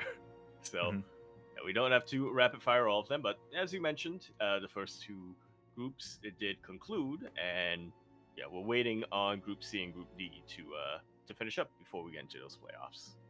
Oh yeah, and this is a player that has been on fire as of late, especially in the most recent big online event, Rogue. Rogue makes it out of Group A in second place, did go down to Showtime in their best of 3. It was the only game that Rogue lost, but he was able to defeat everyone else in the group, and he knocks out one of the more favored players, at least before this week. I would have said that Björn would have been a sure thing, but Björn is knocked out of the tournament.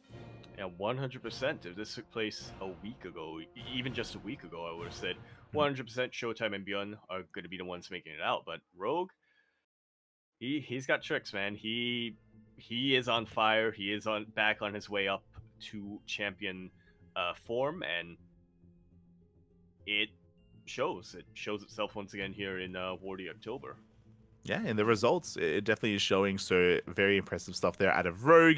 My condolences to Harstam as Björn as they get knocked out of the tournament. Rogue and Showtime just a little bit more. True. The Shopify boys. They do get knocked out here in the group stage, but I'm looking forward to seeing more of Rogue. I feel like there's a lot of hype around Rogue, especially now, to see if even there's a rematch, right? Like Clem is also in this tournament. He's in Group D, so we could see them face off again. Yeah. See if by then, if the Changeling Nidus still works there for Rogue. Exactly. I mean, again, I'm sure Clem has time to like ruminate over that series. Ruminate and hopefully not smoge too hard, or maybe the smoge is good. Maybe the smoge is what you need to unlock the unnatural powers. Yes. You have to let the smoge flow through you. Group. So. And I was just gonna say, Group B, meanwhile, does look a lot more as to what we were expecting. Max, Vex, and Spirit making it out. Zaun and Wayne not making it out. But looking into the details, it's a little unfortunate, it seems, that Wayne just wasn't available on the day to play out these matches. Yeah, really unfortunate. Like we mentioned before, but Wayne, he is a really good player. But unfortunately, he wasn't able to compete here this week.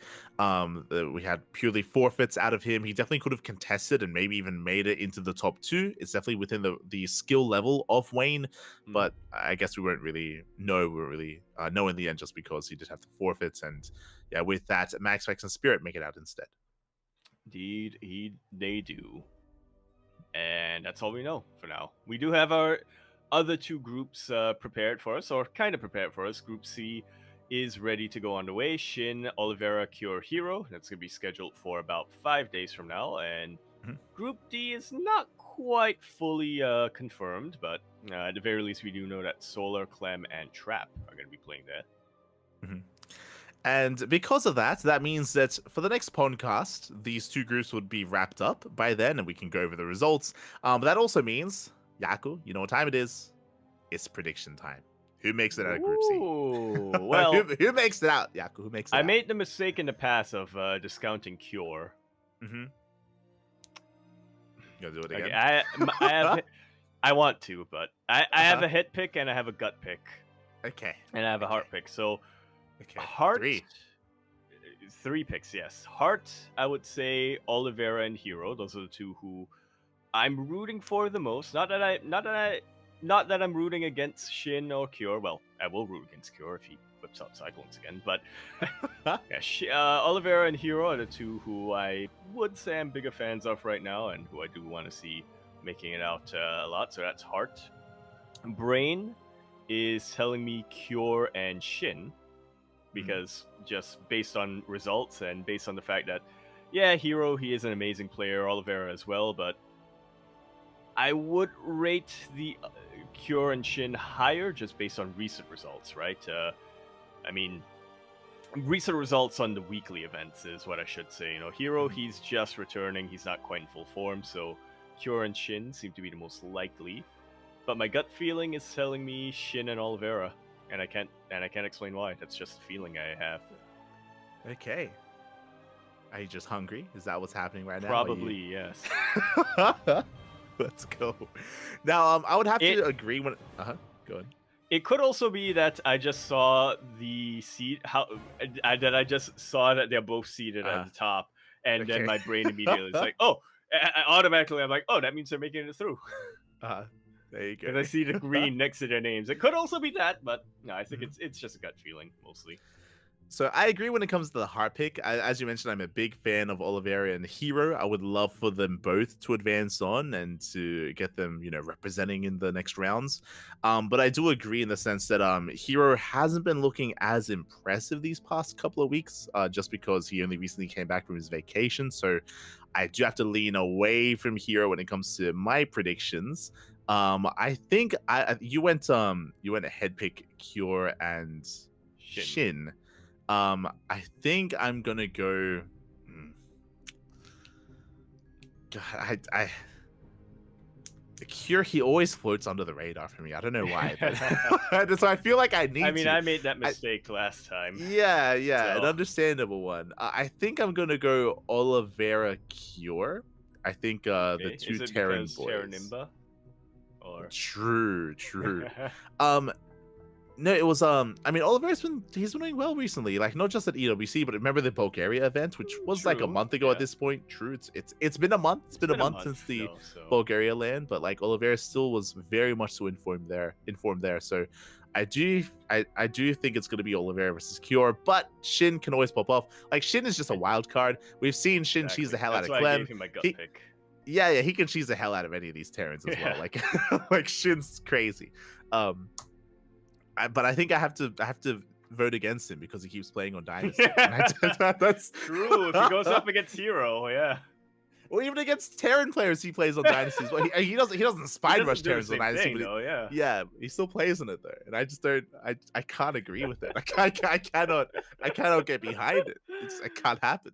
You've never seen a Zerg player do well on Dynasty, is what you're saying. Look, unless it's a ZVZ. Look, next week when we get the results coming in, we need to see his series. We need to see his maps that he played, and we need to see if he played on Dynasty again. Okay, Yeah.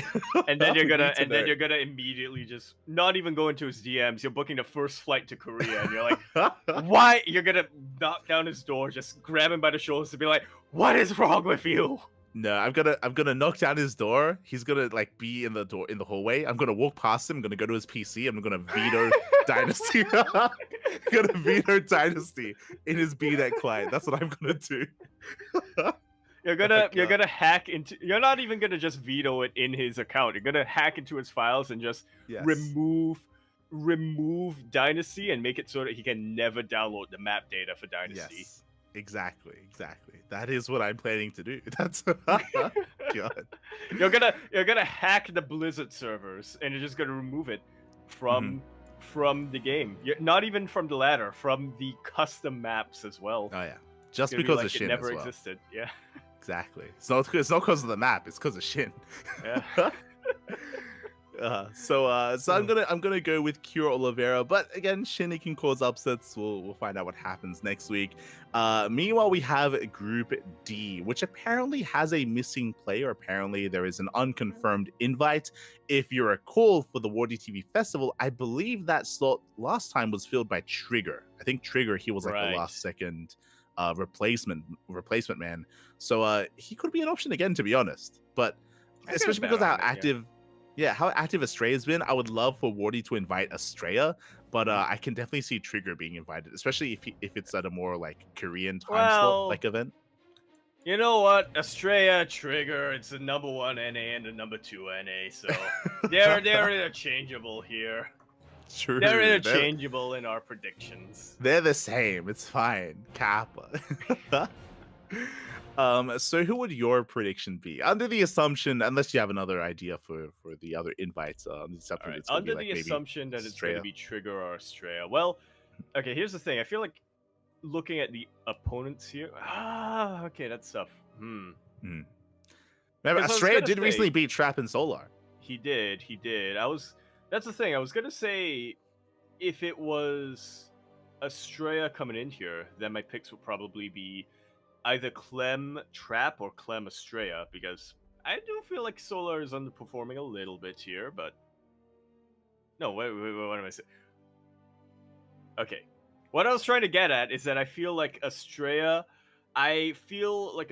would be favored against Solar. I would say probably 60 or 70% Estrella in favor of Estrella if it's Estrella Solar. A bit more 50-50 if it's Estrella Trap. And then I would say Clem is more favored against Estrella. Whereas with Trigger, I would probably say 50-50 Trap and 50-50 Solar. Whereas Clem obviously would be heavily favored against Trigger. But as I say that, I realize the result doesn't change much at all. Regardless, it would still be Clem Trap. It would still end up being Clem Trap. Maybe Clem Estrella. Maybe Clem Estrella if Estrella is the third pick. But if it ends up going Trigger, then I would say it's more... I would feel more confident in that pick of Clem and Trap. I do feel like Solar is underperforming lately. I would love for him to prove me wrong. Especially since this is going to be a very important event for him. I forgot about it entirely, but Solar is still teamless right now and is still looking for a team. So a really good performance in the Wardy October would... I'm sure that's what he's working towards. I'm sure he's hoping that he can get a really good result here and kind of, once again, use that as leverage for potential team owners. But we'll see. Yeah, I think we spoke about it last week as well, but right now is the most important time for Solar, just because, as you mentioned, he is teamless, so he does have to perform well. Just because it's teamless, that means he has no salary currently, so he has to, earn his money through winnings in these online tournaments, and also getting exposure and hopefully getting the attention of another team. So, as you mentioned, it is very important for Solar to do well and to make it to the playoffs. But echoing what you said, I think Clem is a sure thing. Clem, he's going to make it over into the playoffs. I mean, he's the best player in the world right now. When it comes to the second player, again, as much as I would love Woody to invite Estrella, I don't know if he will. I don't know if that's gonna happen. So it's hard. It's hard to predict. I'm gonna lean on Clem versus Trap, but depending on who gets invited in. I mean, even Trigger can pose a threat as well. I think you said like 50-50, like between Trigger and Trap, and even Trigger and Solar. Trigger has been improving a lot as well. Which is also why I want to see Trigger versus Estrella. I want to see how they compare to each other right now, because they've both been on the rise. Head, you know? Yeah, like they've both been doing really well recently. They both have improved. So we'll see. We'll see what happens. I'm also gonna lean towards Clem and Trap, but I would also love to see Sola do well. Watch the final player invited be Ryung. In which case, obviously, my heart pick would have to go to Ryung, but true. Like that's the thing, right? There's a lot of options. I mean, we're focusing a lot on like Korean or NA players, but even some Europeans, like I don't know, like Christiana or Nick Racked or another player on new team. Yeah, Geralt, Young Yakov, right, who's been popping off recently as well. Like there's other potential invites. I don't envy Wardy for being. We're only assuming it's going to be Trigger, because that's both who we want to see in this event, let's be honest, but also who was invited last time. But well, there's zero like strong indications that it is 100% going to be Trigger or Estrella. It's just what we speculate it's going to be. Yeah, we'll see. We'll see what comes in the end. We'll see if maybe Trigger just becomes a replacement man. Maybe he, just that. Maybe he just keeps getting invited. It's possible. It's possible. So we'll see. Regardless, with that, I guess that is going to be us wrapping up all the events for the weekend. There was a lot going on, not just tournaments, but also just a lot of news in general when it comes to what is to come, when it comes to player switches and roster changes and all this stuff. So yeah, it's really cool to see so much happening here in StarCraft. Yeah, definitely. I mean, yeah, it's very tempting. Like now that we've kind of got to talk about it a little bit, now that we've got to brainstorm, I'm really tempted. I kind of want to back the Kickstarter now. Yeah, I might be able to scrounge something together, and I might be able to scrounge something together for that. Yeah. It all started with the Kickstarter, and again, there's it's definitely something worth supporting, especially when it comes. We're so close to the European interviews as well, to the Europe tour. Less than $400 more. Oh yeah, it's almost guaranteed that we're gonna get there. Like with 25 more days, 100%, we're gonna get there. 100%. Yeah. It's a 30k goal that might be a little bit out there, but fingers crossed. Hopefully we can. Hopefully we, as a community, can scrounge something together, because that will be. It feels like a missed opportunity, right? If you're gonna be going to Korea and then going to Europe and then not quite going to NA with that, but. Again, these things cost money. It's very logistically intensive, so it's up to us, right? It's up to us to come together. Oh yeah, it is up to the community. It's up to the people to come together to make this happen ourselves instead. And with that, we are wrapping up here for the week. As always, as we always conclude, if you want to compete in some of these online tournaments, these open cups, not necessarily the Wardy TV October, as that is an invitational, but for all these other events, we have the sign-up list. The sign-up list is being updated by Kuro on a regular basis. We do have not just the open cups, but something that is happening tomorrow, or in 2 days, is the Home Story Cup qualifier. We spoke about that last week, but the qualifier, the second one is in a couple of days. Yeah, theoretically, anybody could sign up for that, and hey, if you manage to win that, you get free travel and board to Home Story Cup. So you can try your luck. Your chances of winning it are higher than 0%. There you go. It may be lower than 1%, but it is higher than 0. Yeah, and you know what? Some of these events have have the raffles. They're raffles. Yeah. I was talking specifically about the Home Story Cup qualifiers, but the other ones they have raffles. So just play, compete, have fun.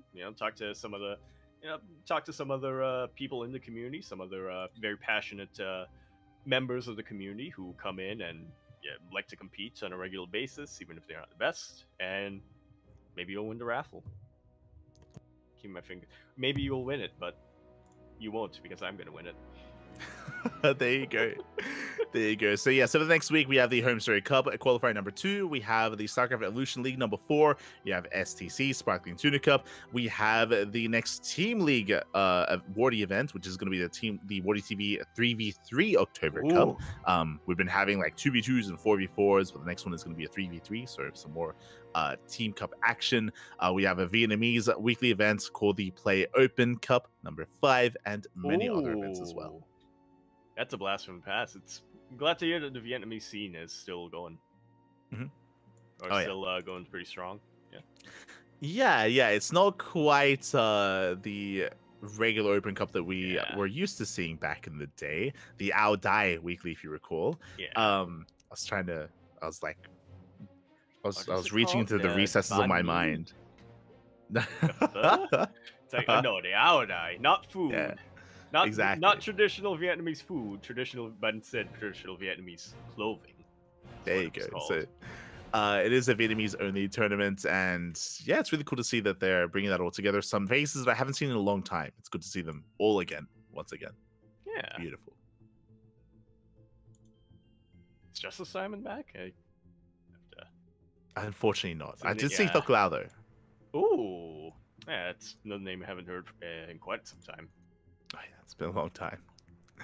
Has been a long time. But yeah, with that, thank you so much, everyone, for tuning in. Thanks so much, everyone, for watching as well. Yaku, do you have anything you want to say before we head off for the night? Where can we find more of you? Is what I should say. Is there anything I would like to say before heading off? Hands off my number 1 MMA title. I don't have the budget for it yet, but once I'm able to scrounge $100, that's what I'm pledging.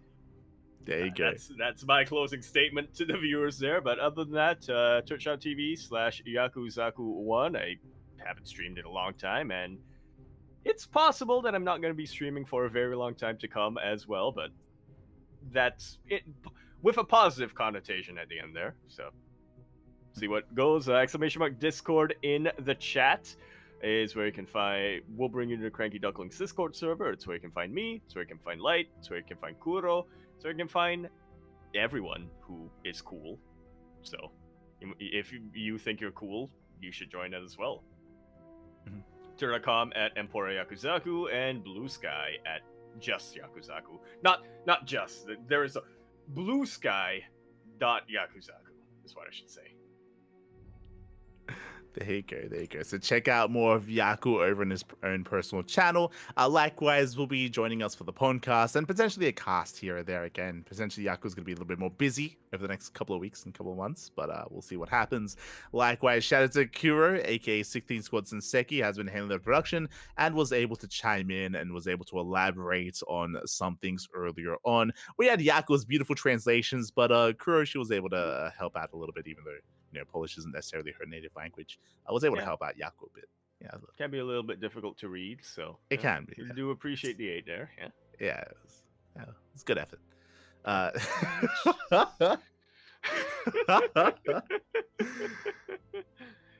So do check out Kuro on her own personal channel.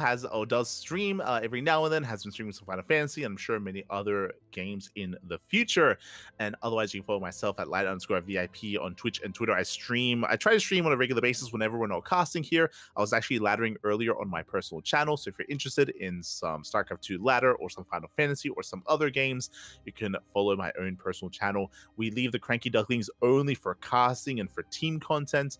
We don't do like individual ladder sessions here. So we keep that free from the CranKy Ducklings. We do that elsewhere. Yeah. We won't taint the main channel with our with the smudge with the shenanigans. Exactly. Only for team games. Well, even then, you're walking a fine line. But otherwise, thank you so much for tuning in. Thanks so much for watching. Again, this is a weekly show, so next week we'll be back to keep you up to date with all the news in StarCraft 2. If there's anything that we missed that you want us to talk about in regards to StarCraft, then consider joining our Discord. You can let us know. You can send us some links, and we will add them to the topic list to go over Otherwise, you can help support us on Patreon, !Patreon in the chat, !socials in the chat as well. You can follow the CranKy Ducklings on Twitter, Facebook, Instagram, YouTube, and Discord. We do stream on Twitch and YouTube at the same time, so VODs are instantly available on YouTube as well. Plenty of content, plenty of StarCraft. Thank you for watching. Yeah. We'll see you in the next one. Ciao. Mela.